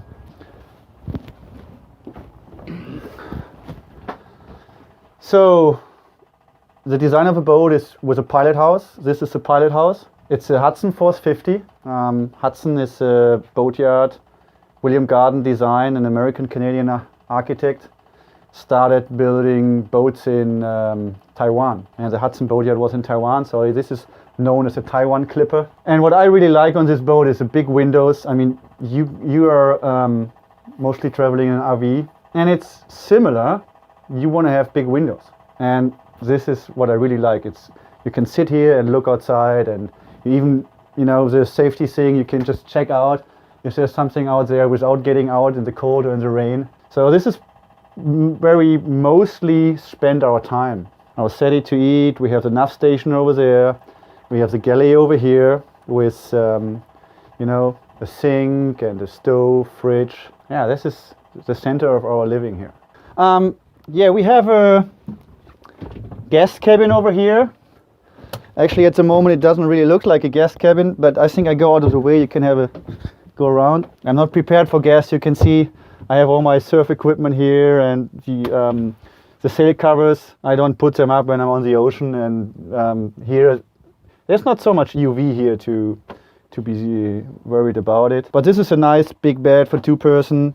We have a little settee right behind you, and we have a head. Yeah, this is pretty much the same like you have in an RV.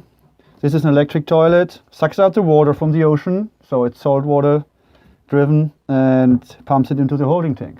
There's actually something on a boat which you don't have on a RV. That's, I mean, you have a stove, but you don't have a gimbal stove. I mean, imagine the boat is rocking when we are sailing, and we can actually, up to a certain amount of wind and waves, up to a certain amount of boat movement, we can just cook. It's gimbal, so even if the pot is full of water, it will hold it. Every time we are sailing and we have drinks, we put it over here because nothing happens. That's actually really cool. Yeah, of course, a sink and plenty storage room. We have a big fridge here, holds all our fresh food. It's a front load and top load, and drawers for stuff. So this is nothing really special about that. Now we're leaving Pilot House, go down into the salon. Say hello to my friends. Say hi, guys. Aloha. Traveling up from Hawaii. That's why we're all bundled up. Yeah. I met these guys when I was in Hawaii on Maui, and they're doing a motorcycle tour, 5,000 miles, right? Mm-hmm. And we were the same area, so I gave them a bed for tonight. It's so cold outside. Sleep in your saddle. Yeah, right. Actually, at the moment it's a little packed with all the stuff, but this is just another room, a living room. The luxury of this boat is we have the salon here and the Pilot House, so we can get out of our way. Somebody can sit here, read or watch a movie, and I can do whatever I want to do over there. And so it's plenty of room to get out of her way, especially I'm usually sailing with my girlfriend, and you know, sometimes you need to be close and sometimes you need to be a little on a distance. So that's good on this boat. Good for Alaska is this diesel heater. That's making it really nice, warm and cozy here. It's I think for the guys who are interested in any specs, it's burning 2.5 gallons per 24 hours, something like this. Wow. So it's pretty effective. Over here we come into the captain quarters. This is our cabin. We have a big bed here, lots of storage underneath, a big closet over here, so it's a really huge one. We have another head in the front here. We have another sink here. We have a walk-in shower, and actually when we bought the boat we had a toilet over here, and this is a tiny room. I didn't want the toilet here and we don't use it too much, so I built it in here. It's a spare toilet and it's underneath here. So this is a manual one with a big pump handle here, and we just use this when the other one is broken or we have gas. Yeah, and in the front you can see there's the anchor chain. That's our chain locker. We have a big bunch of chains, 300 feet of chain for the main anchor and 150 feet of rope, and another 150 feet of rope and 60 feet of chain for the spare, for the secondary anchor. So we mostly use the main anchor. That's nothing you will know from your RV, but we have a Rockner anchor, which is the new modern technology anchor, and it holds great. So I never had any problems with that.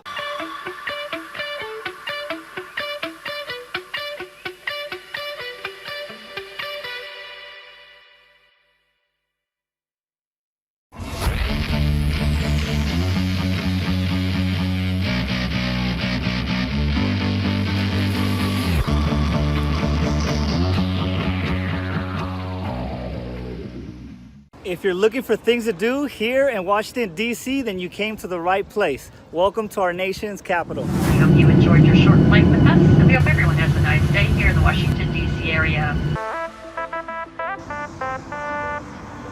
That large building behind me is called the Washington Monument. It honors our first president, George Washington, and it was built in 1884, and when it was actually the world's tallest building. It is not anymore, and it is massive. You can't tell by the video, but it is huge. All right, guys, I'm right in front of the World War II Memorial. For those who don't know, once upon a time ago, I was in the Army and I did go to Iraq. So any war stuff to me, you know, it triggers something inside. I feel proud when I'm here. It's right next to the reflection pool. And then you have the Lincoln Memorial on the other side, which I'm about to go check out right now too.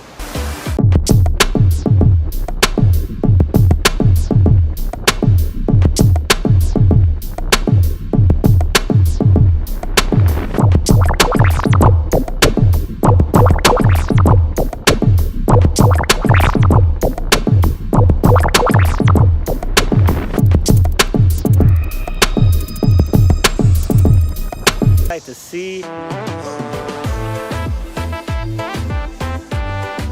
Okay, you can see right behind me is the Lincoln Memorial and we're about to go check it out. We're just waiting for nightfall because it looks a lot nicer at night because you can see the lights just lighting up Mr. Lincoln. You'll see in a second.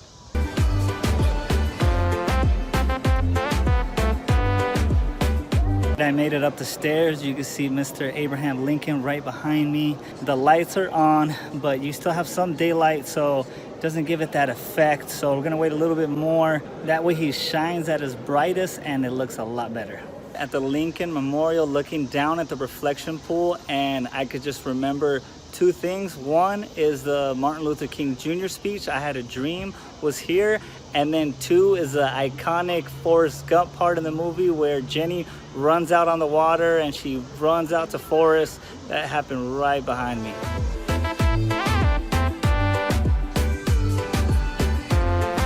So the Lincoln Memorial does look a lot nicer at nighttime with all the lights lit up.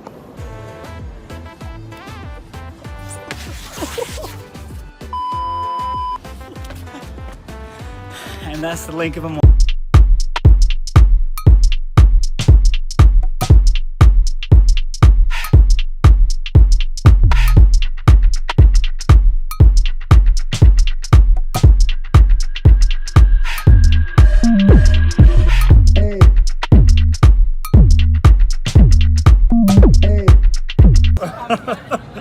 We came to And Pizza. It's only about half a mile away from the Lincoln Memorial and it is delicious.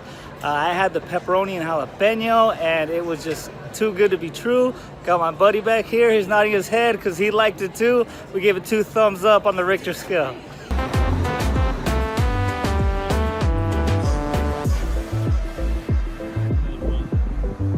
So one of the modes of transportation here are these bikes. You could just rent them for 30 minutes, for an hour. You could actually do a 3-day pass, which is $17. So this is a good way to get around. Okay, and we got a bike that easy. So I rented it for the day, 24 hours, it's $8. So I think it's worth it, especially if you're gonna be going around different places. It's a lot better to get on a bike versus walking.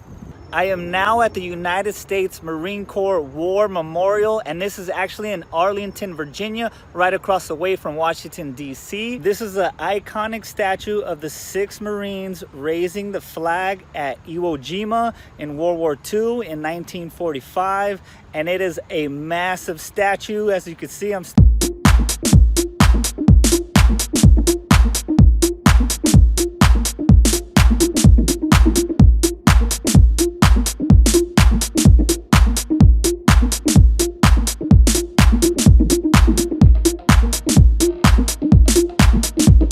Cemetery, and there is over 400,000 service members and their family buried here at the cemetery.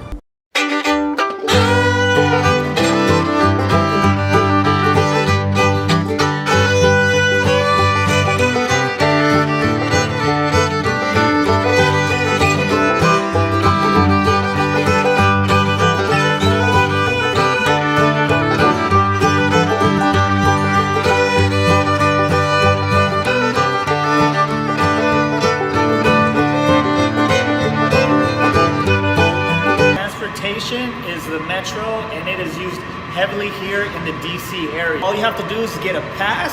You first start off with $10, right? It's $2 for the card, and then it gives you $8 in fees. And depending on where you're going, depends on how much it's gonna be. You just have to see where your destination is. It'll tell you how long it takes to get there, and then of course how much it is for peak and off-peak hours. You could either pay cash right here, or you could use your card over here on the other side. And this is where the card comes out right here, and this is what it looks like.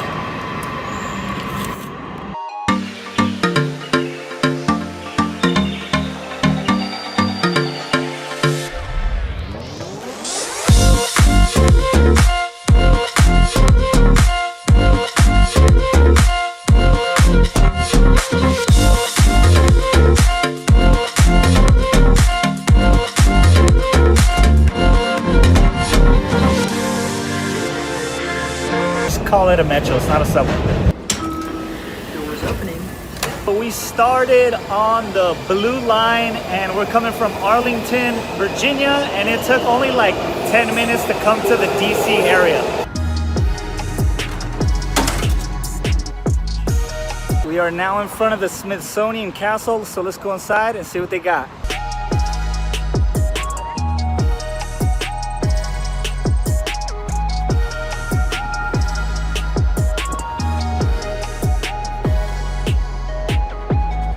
Here at the Air and Space Museum. It is free admission, and the one thing I really want to do is touch a moon rock, so I gotta go find out where that's at.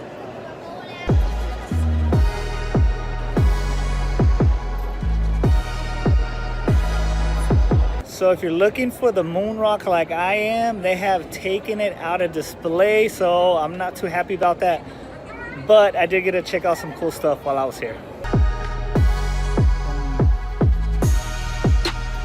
We are now at the National Museum of the American Indian.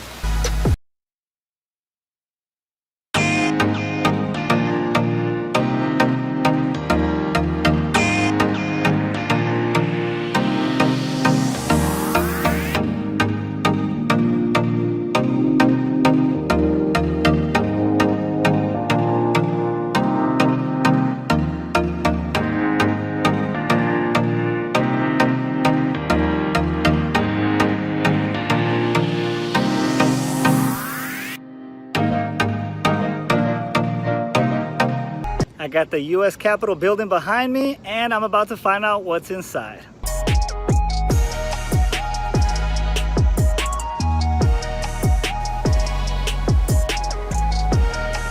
We signed up for a free tour of the Capitol building.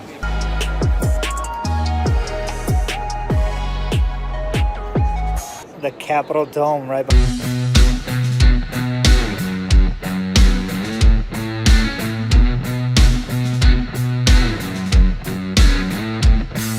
Yesterday, and the Capitol is not open on the weekend, so please come Monday through Friday. Okay, let's take a quick time out from the travel video. I wanted to let you guys know about the 3 airports that are closest to the DC area. And the first one is the Ronald Reagan, which I recommend. And that's the one I went to. And it's 10 minutes away from Washington, DC. And you could also get the metro from there. So it's real convenient. It's also 10 minutes away from Arlington, Virginia. That's where I stayed at. I recommend staying at Arlington, Virginia because of the hotels are cheap. And it's only 10 minutes away from DC. The second airport is the Dulles Airport, and it's 45 minutes away from DC. I don't recommend that one. And also the airfare was a little more expensive at the Dulles Airport. And the third airport is the Baltimore Airport. I don't recommend it because it's also 45 minutes away from the Washington, DC area. And same thing with the tickets. They're a little more expensive, but you do your homework, see which one's better for you. Let's get back to the travel video.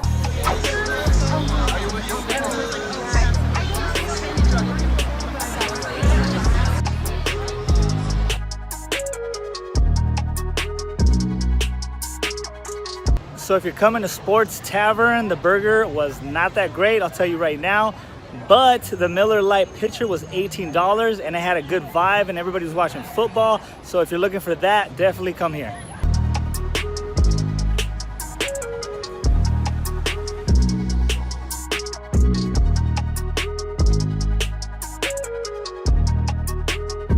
I hope you guys didn't think I was gonna come to Washington, D.C. and not visit the White House. If you want to come visit the White House, it is free of charge. You just have to do it 21 days before you come. This trip for me, it was kind of last second, so I didn't have those 21 days. But you have to submit a request through your congressional representative, and they'll get back to you, and you could actually go inside the White House for free, people. You can see the Washington Monument from almost anywhere in D.C.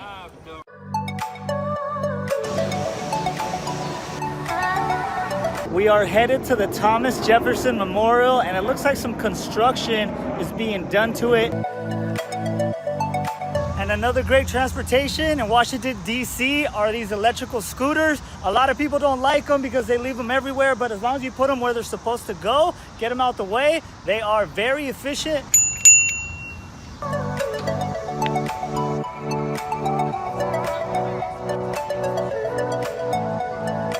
I'm at the Thomas Jefferson Memorial, and just like the other statues, they're gigantic.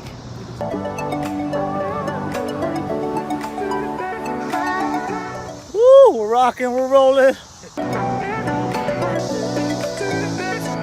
You could also check out Albert Einstein's statue right behind me.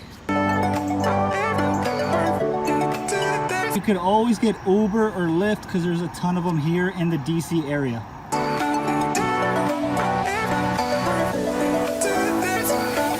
I'm here at the MLK Memorial, Martin Luther King, and it towers over me just like the rest of the statues. It's nice to see, and you have the rocks in the back and everything complements each other, and you also got the lake on the other side.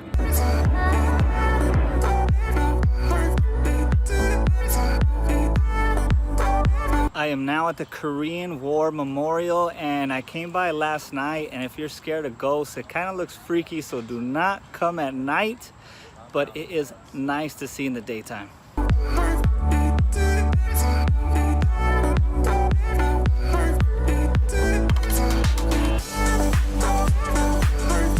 If you're coming to DC, make sure you got more than just 1 or 2 days because there is so much to do here.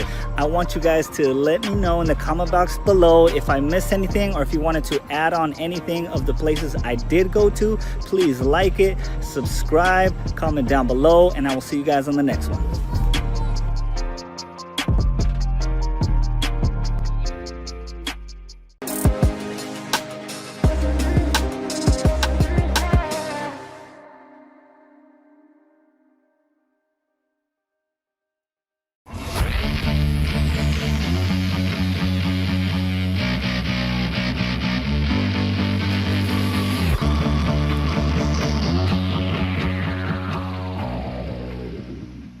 What is going on? What's happening? Today we are making a video on how to travel Southeast Asia.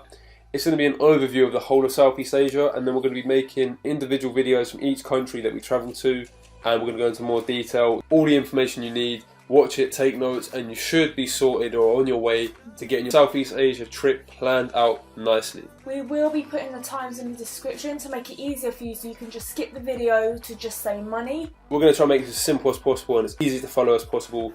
Get a notepad, take down some notes, and also we're going to be posting on our website. If you want to go over to our website, it'll be a lot more in detail. All the facts will be there, so you can just literally copy and paste, print it off, go to the shops, get your checklist sorted out. You get the drift. Also, one more thing, do not hesitate to ask us any questions. Hit us up on Twitter, Instagram, Facebook, all at Me or Mrs. Just type in Me or Mrs. and it'll come up, or just go on our YouTube, you'll find it. All of your questions and help you out. Yeah, or just comment below. If you just randomly stumbled across this video, or you're thinking about traveling Asia and you're still not sure, in the description below or on the screen now, here's a video of our 5 months in Asia. We put together like a 3-minute video of our whole 5 months here.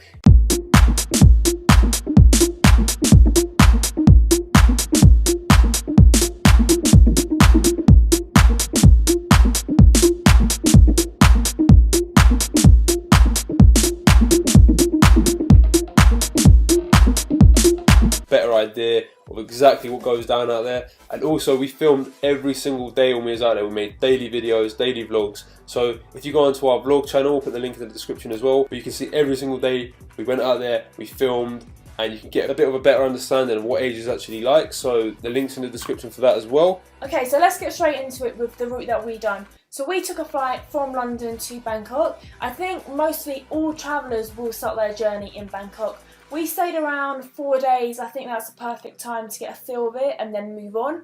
We actually took a sleeper train going north of Thailand. So we done Chiang Mai, Chiang Rai, where we saw the highest point of Thailand. We done cooking classes and tried their best dishes. Also, when we were in Chiang Mai, we went to Thailand's Grand Canyon, is what it's called, and we spent the days jumping off the cliffs into the quarries, having a great day. If you do go to Chiang Mai, make sure you go here. You have an amazing time. One thing I do want to say is, don't ever be put off by something or feel you don't want to go somewhere because of what other people have said. If you feel like you might enjoy it, just go for it. People are saying to us, we're going to hate Bangkok, you're not going to like it, it's going to be too crazy. And to be honest with you, we loved it. So after our first stop off in the north part of Thailand, we then went to Vietnam for 30 days, where we saw the world famous Halong Bay. We took bike rides around the local villages, and we got to experience all the local foods. Also in Vietnam, we went to do canyoneering, which is one of the best things we've done in all of Asia. We done it in Dalat. If you are going to be going there, make sure you go. So after spending a whole month in Vietnam, we probably went on one of the longest coach journeys to Cambodia. I think Cambodia was one of our favourite destinations of all time. So we had one of the best times of our lives shooting guns. We got to experience partying through the Khmer New Year. That was like the best night of our life. Crazy street party, water fights, powder getting thrown everywhere, talcum powder. So we was lucky and fortunate enough to be there on those dates. If you are going to be in Asia, do your research beforehand and try and be in certain locations for certain dates, because it will make your trip that much better, and it really was worth it. So after we went from Cambodia, we went to the Thai islands, where we was island hopping all around the most popular islands. The Thai islands were some of the best times in our travels, from going to Koh Tao, going up the highest points, and you can just see the view of the whole island. What do you think of these? Incredible, and there's nobody here. There's no one else here, it's just me and Mia and this view.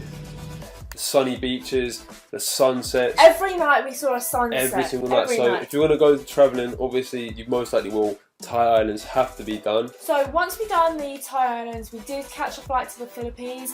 Unfortunately, we got sick actually throughout our whole time in the Philippines. However, it is really beautiful. From what we saw, beautiful places. The friendliest people in our travels were there. Amazing moped adventures. Don't be put off about the amount of flights you have to get. You can get really cheap flights. So yeah, not many travellers do the Philippines. That's why when we went there was hardly any tourists, but do it. And then to end our trip off, finally we did go to Indonesia, where we only went to 2 locations. However, a beautiful country, very different. Each country we went to was completely different. So make sure you go and see as much as you can. In Indonesia, we went to the monkey forest, where a whole forest full of monkeys. They were quite crazy though, they did try attacking us. And we went to the amazing rice terraces. Also, we did do a stop off twice in Malaysia, where we spent 1 day exploring there. If you want to check out the video there, or in the description, we had an amazing time there. Malaysia was another one of our favourite destinations. So that was a route we personally done. To sum it up, we went from Bangkok in Thailand to the north part of Thailand, then we went to Vietnam, done the whole of Vietnam, then moved on to Cambodia. After Cambodia, we went on to the Thai islands, then to Philippines, and then ended our trip in Indonesia. That is a possible route you could do. You can always mix it up, do it other ways, but that's quite a popular route, and we found it to be very smooth and easy to follow. We will be doing a more in detail video of each country that we travelled. Make sure you check out our individual videos that will be coming out in the next few weeks. A lot more detail if you're planning your trip around these countries. So for the first topic we're going to cover is the budget, how much we spent out there, all of that stuff. So me and Mia, we both had about £5,000 each, and that lasted us very well. We came back with a little bit of extra money. Every country is extremely cheap. Some countries do vary in prices though. For example, Cambodia was the most expensive, Vietnam was the cheapest. For me and Mia, because we were boyfriend and girlfriend, our budget was slightly higher. We went to a bit more pricey hotels, hostels. The only thing you need a bit of extra money for is travelling around and doing activities. Things like if you want to go scuba diving, things like that. So our budget was £1,000 each per month, which is more than enough. That covers you for food, activities. If you're into drinking, that covers it. So that really is a good budget to have. Even though you're spending your money and you're on a budget, if you do have money left over, it's always good to save, put aside it. Don't just spend it because you have the money there, because you will have flight costs, travelling around, sometimes food might be more expensive. It is always good to have some money left over. So overall the budget, we survived off about £40 each a day. Sounds like quite a lot.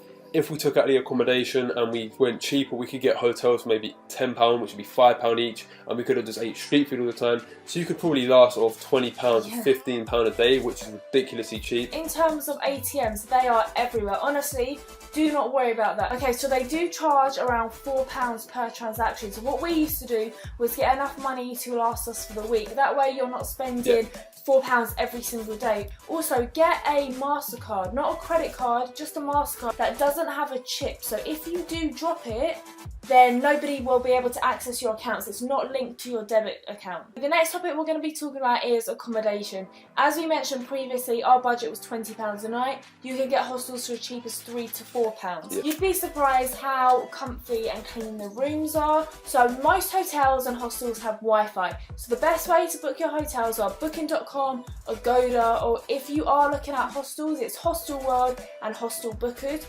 We wouldn't recommend this personally, but you can walk into a hostel and get a room for the night. However, you will be limited then to getting a nice room or a hotel you want to go to, because they do get booked up, especially in busy times. So we recommend booking in a few days in advance if you know you're going to be there. Like, use the websites online, as we said. If you have a smartphone, you're sorted for your whole trip. You can use that to book everything. Really, so don't stress too much about accommodation. You will be able to find something on the day. So now we're going to cover the travel around Southeast Asia and the transport methods you will most likely be using. So there are 5 main methods of getting around to each destination. So the main methods we used to get around were obviously aeroplanes, buses and coaches, ferries, trains and taxis. They're the main methods we use to get around from destinations. However, some countries may vary. For example, Vietnam, we used a lot of trains and coaches. Sleeper trains. Oh my god, sleeper trains longest in Vietnam. journeys of our life. Whereas Thai islands, we used pretty much only boats to get around when you do the island hopping. When travelling to your destination, whether it be plane rides, ferry rides, coach rides, you can book like from the day before. Online booking that you can book for your hotels, go to a local travel agents. There's so many methods. Don't stress about that. One thing I say, don't stress about anything on this trip. It's going to be so smooth. They're going to be cheap. They're going to be easy to get a hold of. So if you want to get the best deals, obviously, this goes for all methods of transport. Try and book in advance if you know you're going, just to maybe get a cheaper deal, have a better opportunity of getting a good seat or even a space on the thing. All of the transportation we just mentioned are obviously to go on longer journeys. However, for the shorter journeys which you might be wanting to go on in your local little villages or towns, you will definitely be jumping in a tuk-tuk along your journey around Southeast Asia. One of the most amazing experiences of Asia in itself. The main method of getting around, just around your local villages or towns where you are, is a moped. And also bicycles, but mainly you'll see so many mopeds, especially in Vietnam. We saw millions. Especially tourists. Yeah, the roads are safe out there. I had no experience of driving a moped. Found it easy to get around. When we done the Thai islands, we had the most incredible times on the moped. You just get to you see everything. More. Yeah. So if you do feel confident, get a moped out. Be safe. The amount of people you see, the amount of tourists you see with all cuts in their arms, being fucked up because they fell off their mopeds. Be safe on it. Don't be stupid. Also, one tip: if you do crash your moped, expect to pay as much as they offer. And 2, if you crash your moped into somebody else, you could pay for their moped to get fixed, their medical fees. Remember, you're not from their country, so they can rip you off as much as they want. Exactly. Also, be aware you do need an international driving license. Even though I didn't have one, you are supposed to have one. So if you do get into trouble out there, you can get in a lot of shit. Do your research beforehand. Make sure you know what you're doing, and try to avoid as much trouble as you can on them, or you might have a hefty fine at the end of it. Tip we'd say for the mopeds is, we always book for our hotels, got the mopeds for our hotels, and also take a photo of the bike in front of the guy who brings you the moped so they can see you mean business, basically. Otherwise, they can say at the end of it, oh, you caused this scratch, you have to pay. Yes, we did give our passports over. You're not supposed to, but a lot of them say that they want the passport. So if you're not going to give the passport, they're most likely not going to give the bike. To be fair, we had no problems with passports. They do give it back. They don't hold your passport. We were there for 5 months. We didn't have one situation where the situation was bad, so it was all good. Just be careful, as we said, and drive safe. You won't have any accidents. You'll be fine. The only other problem you might face is police, and you just bribe them off with a bit of money. Exactly. We didn't experience this. We heard about other people having to do that. Don't let the horror stories put you off. But before coming out to Asia, we really heard a lot of horror stories like you're gonna get robbed in someone's gonna snatch your camera.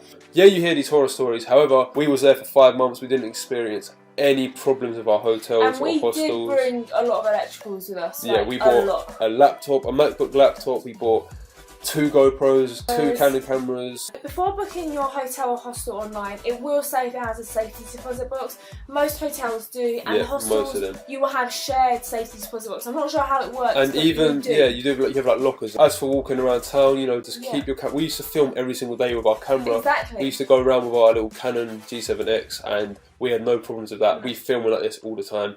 Just be safe with it, keep your eyes peeled, Just be and weary of your yeah, thing, be streetwise. and that's it. So, also out travelling, food, you're going to have some of the best food of your life. Food was so good. For us personally, Thailand was the best food. Yeah. Chicken cashew nuts are my favourite. You get, every country's different. They all have their own cuisine, which is really, really good. Cheap as anything, especially if you eat street food. It's very safe out there as well. Don't feel like, oh, is street food going to be safe for you? A lot of people say as well, street food is a lot more safe than, for example, going to a restaurant or like a fast food chain. We didn't get sick not once from eating food. Most of it's cooked fresh. You see it there, getting cooked fresh. Also, a tip for the street food is go to the place where there's a lot of tissue and rubbish on the floor because it means it's busy. So, for example, street food is your cheapest option for food, whereas you can go to restaurants, get nice food as well. Maybe still very cheap, like £4, maybe Expect to £5. pay double. Yeah, like double. But there's so many food options. You're going to love it out there. If you love food, go to Asia, basically. So the last topic that we're going to be talking about is overall tips. And just things that are going to be essential for you if you're going out there. So we've got quite a few tips written down here. We're just going to tell you them. And if we do forget any, we'll put it on our blog. So the first tip is invest in good travel insurance. Okay, people are going to tell you all the time, but really do it. Yeah. We lost a GoPro and we both actually felt really ill. So our medical fees were really high. Really high. They were around actually £400 medical fee. So it's a good job we did have travel insurance. Just to be safe, I'd say it's more of a risk not getting it than getting it. People say there's a lot of scams out there. Yeah, there's a few. For example, when we got off in Bangkok, we did get scammed by the taxi driver.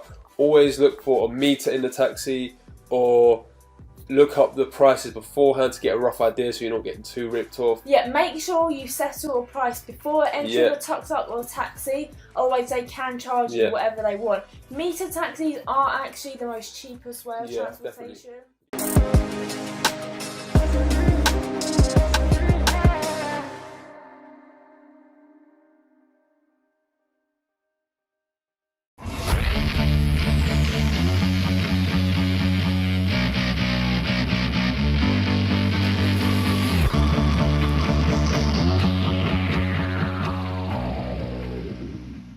Hi! A couple of weeks ago I made a video on how to book the cheapest flights, and I thought in addition to that I should make a video on how to book accommodation.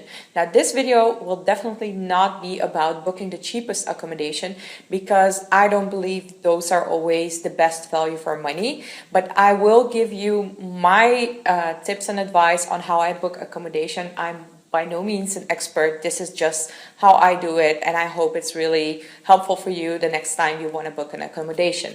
So a question that I really get a lot is if I book accommodation ahead of time or if I arrive in a new place and then start shopping around for the cheapest price. I can be really short about that answer. I always book ahead of time. There are a couple of reasons for this. One, my safety, because I'm a solo female traveler. I don't want to arrive in a place and then start looking around for an accommodation and don't know if it's safe. You know, the internet has made things very transparent, and that's actually the second reason. I believe it has made the prices very transparent, meaning that you won't, in my opinion, won't save that much money arriving in a place and negotiating about a price. The internet prices are quite good already, but also the reviews for me are very, very valuable in terms of safety. I will talk about that a little more in depth a little bit later. Another reason why I always book ahead, and it also has to do with the reviews, is because I encountered bed bugs in Gili Air, Indonesia, and it was such a horrible and traumatizing experience. I don't ever want to go through that again, and I will gladly pay double the price for an accommodation in order to avoid bed bugs, because bed bugs also cost me a lot of money to get rid of, so it was not saving money at all. I read this advice somewhere on the internet, I can't remember where, but it always helped me, and it said like even if one review of an accommodation mentions bed bugs, you should stay away from it because it's really hard to get rid of bed bugs. And now let me tell you one thing, bed bugs are by no means an indication of hygiene. Even 5-star hotels can have bed bugs, but once they have it, it's really hard to get rid of it. So if only one review says the accommodation that I'm looking at has bed bugs, I will not stay there. So let me first start off with the sites that I use to book my accommodation. And there are 3 sites I use very regularly. They're my favorites because they're, I don't know, they just have the easiest systems to, click on the budget that you have, the city, the dates, and they just give me the easiest overview and they have the easiest booking systems. So I will start with booking.com and then move over to agoda.com. Agoda is a little bit like the Asian version of booking.com and usually also cheaper in Asia than Booking. And then if I'm looking at a hostel, if I want to stay in a hostel, I will look at Hostel World. So these are my 3 favorite sites. I've tried others, but I just don't like their systems. And these 3 are very easy to use and also have the best prices in my opinion. So I will compare them with each other and then of course pick the best price, best value for money. The second thing I will be looking at when for instance, when I compare the prices and then I'm looking at an accommodation that I want to stay at, I will do my research on the reviews. And seriously, I will read 50 of them because there are a couple of things that are really important for me. So 1, of course, is safety. 2 are the bed bugs. And 3, the location. No. The location is on number 1. But usually, like the top comments will already mention if it's in a good location or not. I don't need to be looking at any maps because if 10 people say it's a good location, I trust them. If there's 1 mention of bed bugs, of course, I will stay away. The safety is also very important. It's also usually mentioned in the reviews. And another thing that is really important for me personally, I don't know if that's important for you, but for me, decent Wi-Fi is also important. So whenever I'm looking at an accommodation, I need at least 1 review to tell me that it's decent internet. I don't need good internet or Wi-Fi. I need decent internet or Wi-Fi to upload travel vlogs for you guys. Otherwise, I don't want to stay there. So now you know I always book ahead. That my favorite websites where I book my accommodations and also that the reviews are my primary source if the accommodation is value for money. The next thing I will do, and this is like the final check before I book, is I will always check the accommodation on TripAdvisor because in my experience, the reviews on TripAdvisor are, they give a little bit better representation of the accommodation than on the websites where you book the accommodations. I don't know if that's going to change because TripAdvisor now also has a system where you can directly book the accommodations. I really hope not because TripAdvisor has saved my ass.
so we had a lot of people direct message us wanting to know about the logistics of how we take care of a big ski family on the road, and so I thought I'd let you in behind the scenes. Today we're going to Christian Heritage Homeschool Conference. It's a 2-day conference that's amazing. Anyway, I got up at 6:30 this morning, got myself ready. My strategy for that is that if I'm ready, I can take care of everybody else. So got up, showered, got the kids' clothes ironed. So much of a successful day happens the night before, so laying things out. We didn't have a iron and ironing board in our room, so you get that. Get kids together at a decent hour, and then get up and have breakfast ready for them.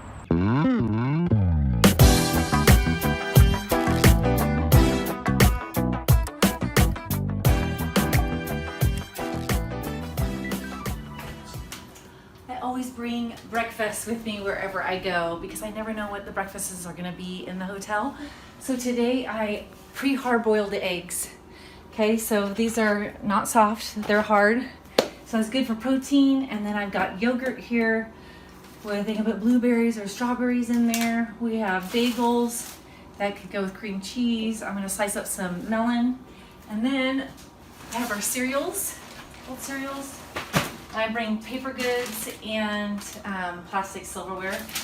A little bit of honey. I try to go with cereals that are low in sugars and don't need that much honey, so that'd be shredded wheat. Cornflakes from Trader Joe's, and our favorite is muesli. Actually, it doesn't require any honey, so I just know this and milk, it's an easy solution. You get it at Safeway, $2.50 a box. Anyway, so that's breakfast. I might add that this hotel room is very unusual. We rarely ever have a microwave or refrigerator or stove, or this is a full-on dishwasher in our hotel room. Very unusual, and I never plan on that. Usually I would bring this in an ice chest.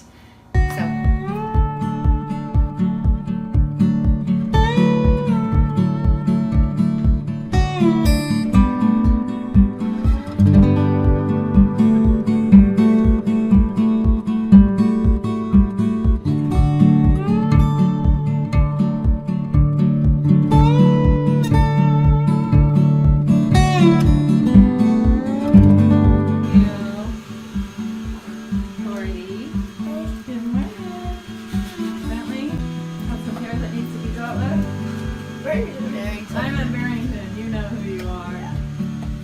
Hey,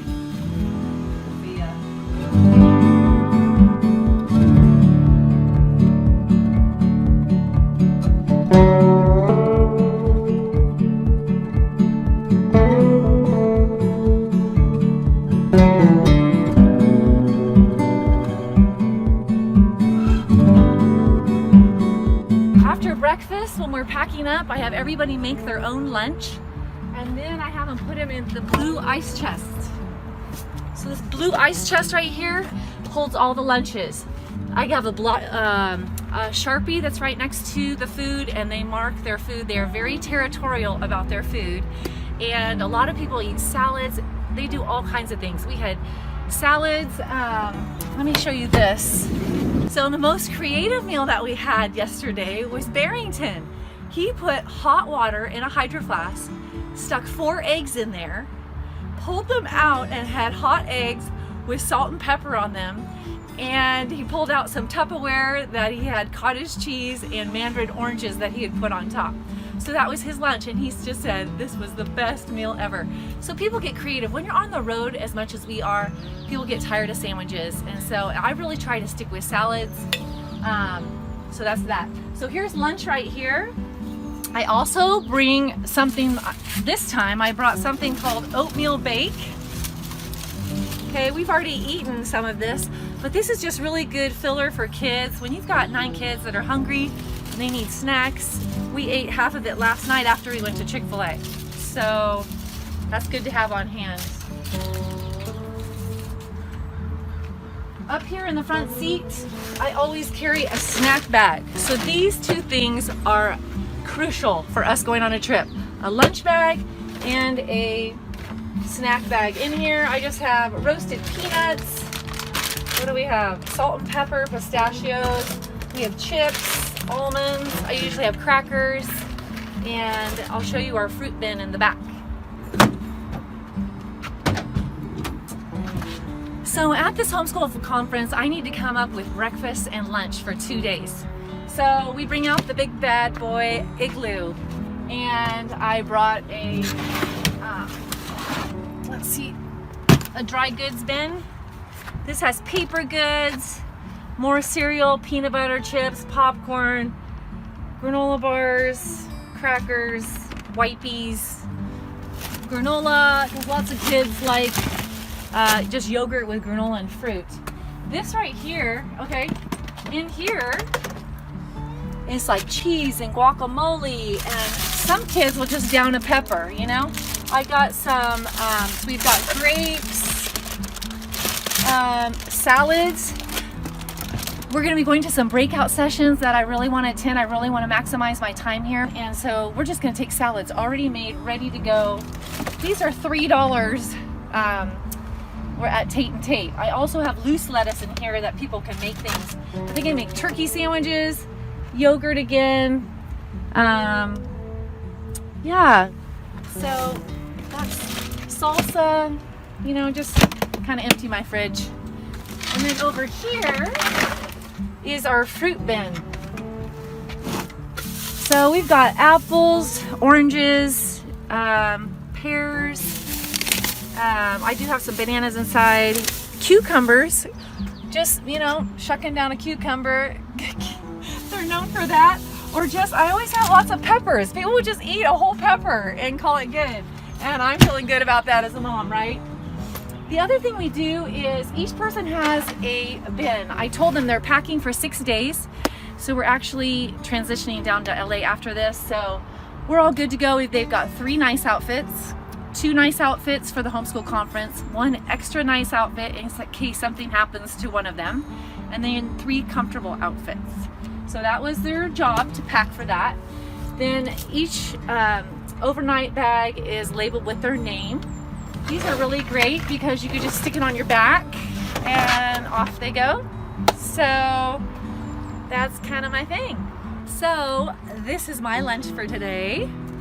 It is rosemary chicken salad on top of salad with some grapes and some dressing. I love these little dividers, those little Tupperware dividers, because it keeps it all separate. You mix it all together, it's awesome. So my lunch is all ready to go. Make sure I have a rubber band around it so it stays put.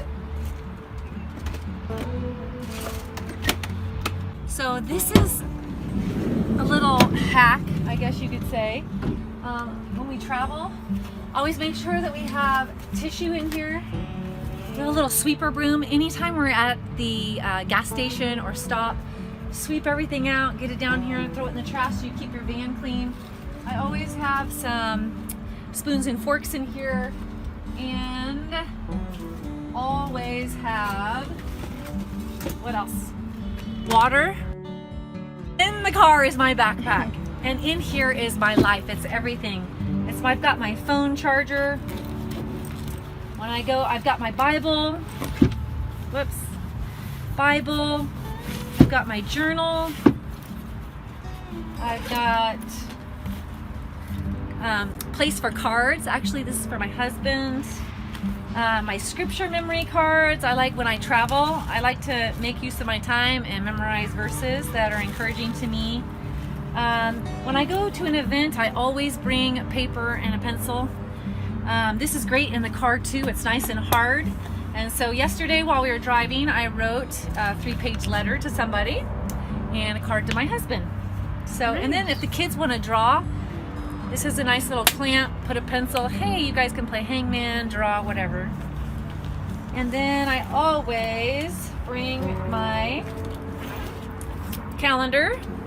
As you can see, big ski family. It's got a lot of ski stickers on there. And the last thing I do is I always bring something to read. Right now I'm reading a book called The Art of Parenting. Amazing book, probably the best book I've ever read on parenting. So that's what I have up in my front seat. And whenever I go to a hotel room, I've got everything in here. I grab my overnight bag, grab my backpack, my purse, and food, and we're ready to go. Little tip. I always have a pack of gum when we go on a trip, and I always bring vitamin C. When the morale starts to drop down, I'm like, who wants a vitamin C? Everyone, yeah! So we pass these around, and it always brings the morale up. Also, I always save the piece of gum. They get half a piece of gum at like the very end of trips when we're like going 14 hours from Oregon down to California. And those last 2 hours are kind of long. Pop half a piece of gum in their mouth and they do great. Also, I was very happy that I had these cough drops last night. Barrington was coughing all night long. I got up here, I remembered I had put some cough drops in here. Those are always good to have. Gave me a good night's sleep.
spent 2 days, most all day Friday, all day Saturday, sitting in workshops as a family, sometimes in different breakouts, different rooms, hearing the topics, everything from different science, topics from how to learn, how to study better, how to think, business activities, and even spiritual and personal development, family relationships. They really touched on a lot of different things. And this is something we used to do years ago with when our children were young, and all of a sudden we're realizing as they've gotten older, we've kind of drifted away from some of these conferences because we've kind of been doing it a long time. It was so good to get back into that space with our children and to realize that our younger children in particular really will benefit from some of this encouragement, being around other young people, other families, and growing and being exposed to these things. This is what I call a tailgate party.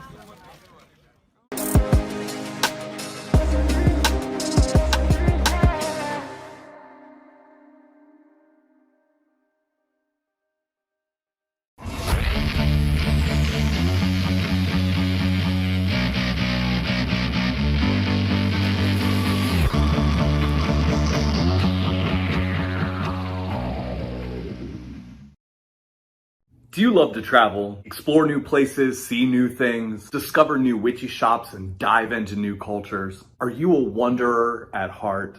Or heck, maybe you hate to travel and you have to do that because of other obligations. Who am I to glamorize traveling? Although for me, it's super fun to get out of the house, get out of state, out of country, and just go experience life. Well, I've got a few tips and tricks up my sleeve as a traveling practitioner. I want to share a few of those to give you some good ideas to help ease any sort of travel frustrations. There's a thing or two I've learned because I've seen a thing or two. Now, although most of my suggestions will certainly apply to most forms of traveling, I'm specifically referencing and focusing on extensive travels. At least the kind you have to hop on a plane on to get to and from your destination. It's one thing to be in a car, it's a whole nother layer to get through some government security. Now, unless you have the magical powers of Merlin from Sword in the Stone and can magically pack an entire house into a carry-on bag by singing a spell. It's very small, we got to save enough room for all. Hicketus, picketus, picketus, boom. Which, by the way, if you have those magical powers, please contact me immediately. I will pay an endless amount of money. We have a lot of things to do, aka conquer the world. Then it's important that you make sure to pack light. Most airlines allow for you to bring one carry-on and one personal bag. Take into account these important things: the length of your trip, the climate of the area you're traveling to, and what shopping you anticipate on doing. If you're like me and traveling to destinations that you know you're going to be attending a crystal show, exploring witchy shops, or just love to find local gifts for yourself or others, really take this anticipated shopping into account. On one extreme, if you pack all the things that you possibly can, including check bags, etc., all of which are filled to the brim, know that anything that you buy, your only option to get it back home is to ship it. But why spend more money than you have to? On another extreme, if I know I'm traveling to a warm destination for maybe a week or less, I'll cram everything into a book bag, and that's it. Now I know you're probably freaking out at this idea, but hear me out. Personally, I know me, and I know that the majority of time I travel, I'll be purchasing a lot of stuff. Since I only have a book bag, this means I can travel home with a lot more stuff.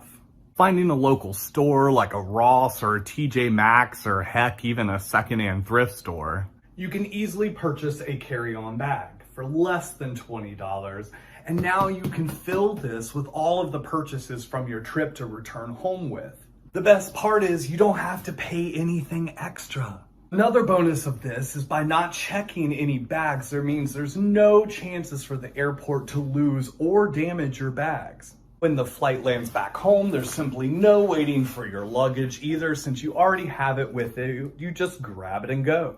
Make sure to check with your airline and flight on specific policies with carry-ons and dimensions to make sure that you abide by the regulations.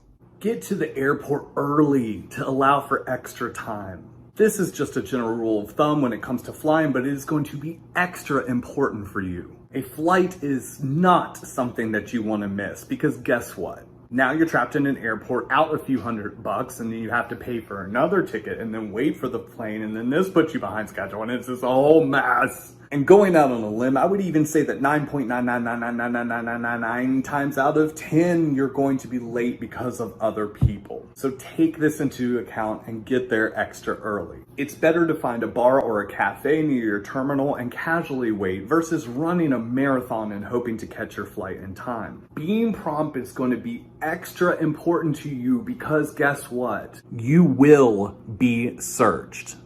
Every single time.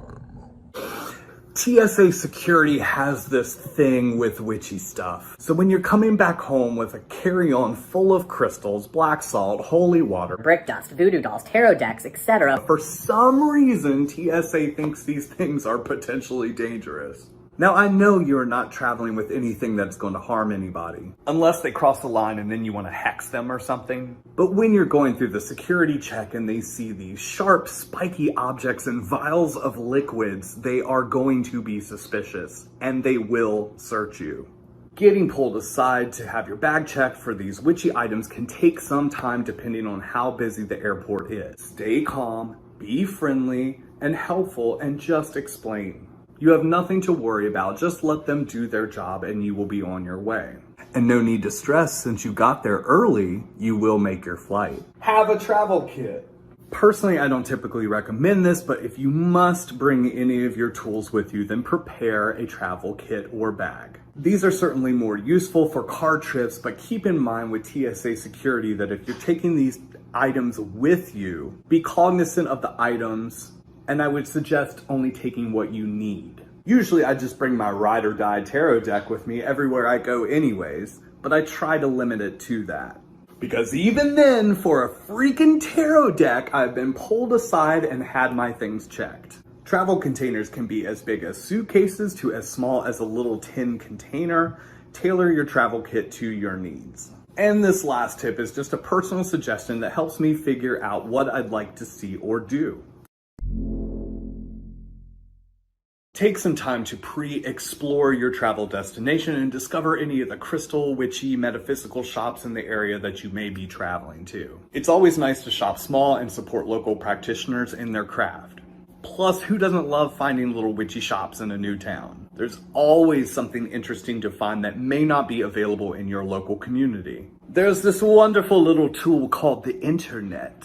which allows you to access all of this information to dive into which shops or attractions that you're going to be in the area traveling to. I recommend this little secret that nobody knows about, Google.com, which will answer any of your curiosities. Try typing in the name of the city and the state that you're traveling to, along with keywords like metaphysical shop, and have fun going down the rabbit hole. Getting an idea of shops, events, etc. beforehand also gives me an idea of how much I need or don't need to pack. If I'm traveling to Nowhereville, then I know that's not going to be anything else to see or do, which then helps me properly plan for packing as well.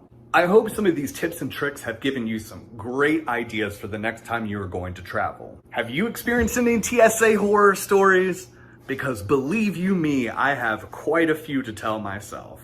Comment down below and let me know what your TSA horror story was. Also, if you have any other suggestions or ideas when it comes to traveling, please comment down below and share with the rest of the Squirrel Nest. If you haven't done so already, go ahead and hit the subscribe button, because why not? You're already here watching the video. Give it a thumbs up if you like this content and to see more content like this in the future. For those of you that don't know, I am Papa Squirrel, aka Brian, and welcome. Thanks for taking the time to hang out with me today. Much love, my squirrely friend. Mwah!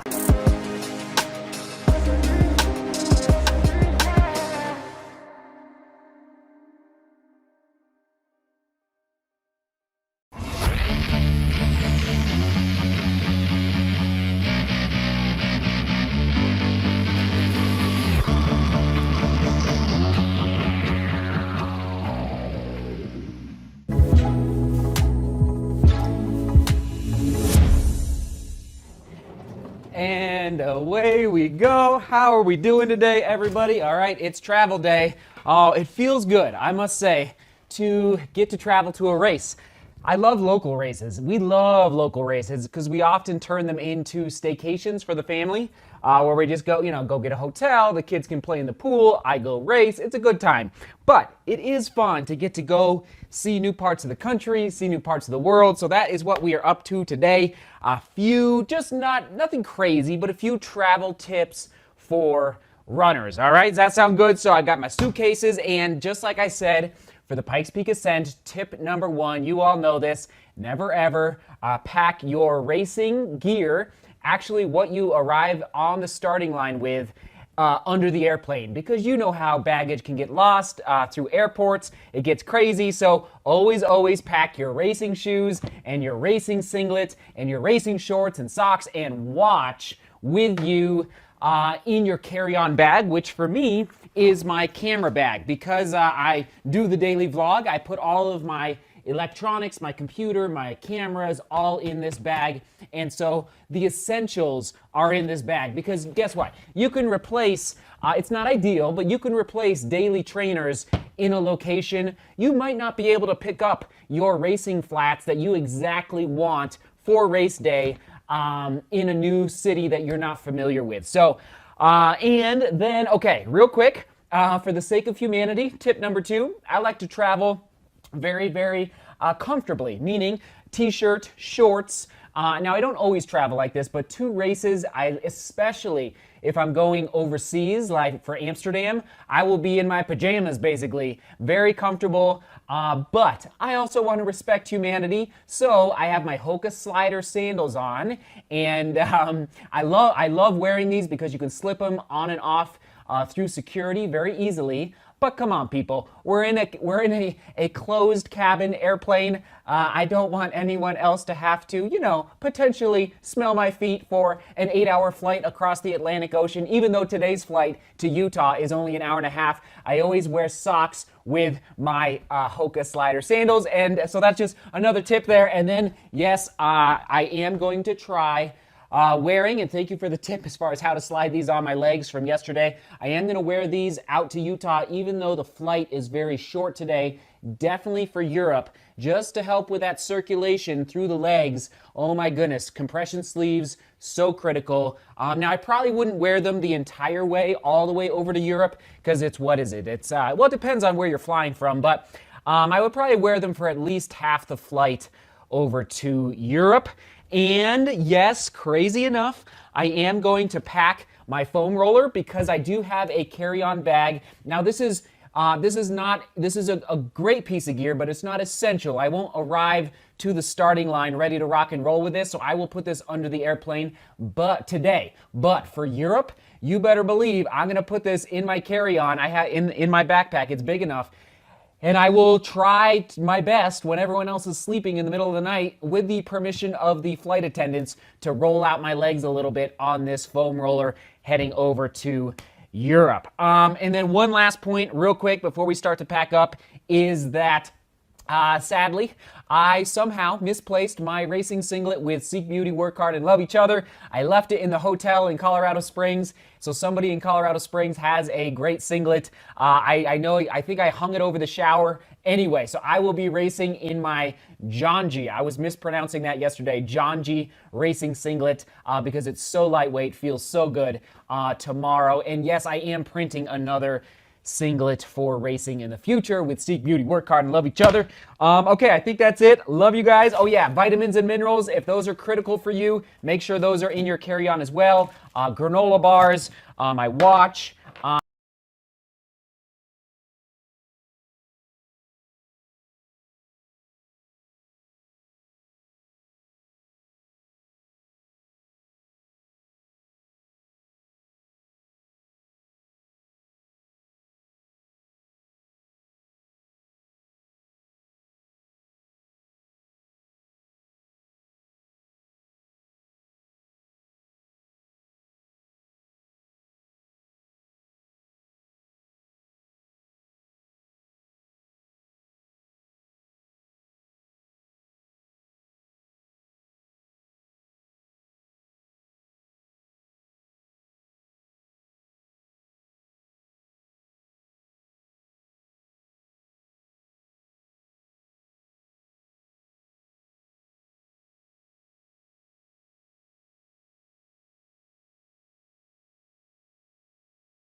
311? I keep hearing all this buzz, but what is it? Memories Forever Travel is here to explain.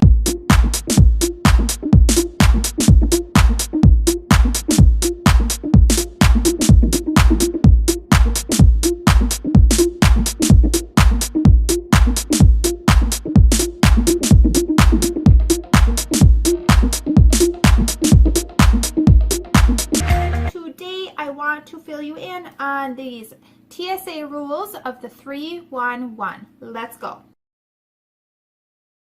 Okay, so the 311 rule can be a little confusing. This is part of TSA security at the airports. What that is the 3 means all little bottles that you plan on bringing with you in your carry-on bag through security at the airport after you've checked in. They have to be under 3.4 ounces. All those little bottles that are under the 3.4 ounces, they all have to fit into 1 quart-sized bag. So all the liquids that you have need to be in 1 bag in little bottles. Make sure it's good and zipped because we don't want any spills. Not good. And lastly, every person is allowed 1 baggie in their carry-on. Be sure once you have it all packed, everything's in your little bottles and it's zipped tight, that you keep that little baggie on the very top of your carry-on, because when you get over to security, you're gonna have to pull that out so that it can go through the security screening. If they see liquids moving around in your bag and it's not pulled out, they're gonna search your bags. Be sure to keep it on top. One more tip for you guys that I do in my carry-on bag as well as my checked bag, because I have learned the hard way, folks. Take a piece of saran wrap, just a little tiny little piece like this, and I kind of fold it up here. And then take your bottle, unscrew them, and put a piece of saran wrap on the top. This will allow no leaks, accidental leaks. I do this a lot, and ever since starting, I've had no issues. It's so nice. You just screw the cap back on and you're good to go. Nothing's coming out of here. One more tip for you is, if you are like me, I always have to have water with me. I drink water all day long, so especially when I'm flying, I have water with me. If you do not want to go buy a $4 or $5 water inside the airport once you get through security, because you can't bring bottles of water through, they have to be in 3.4 ounce bottles, so a big bottle of water is not going to work.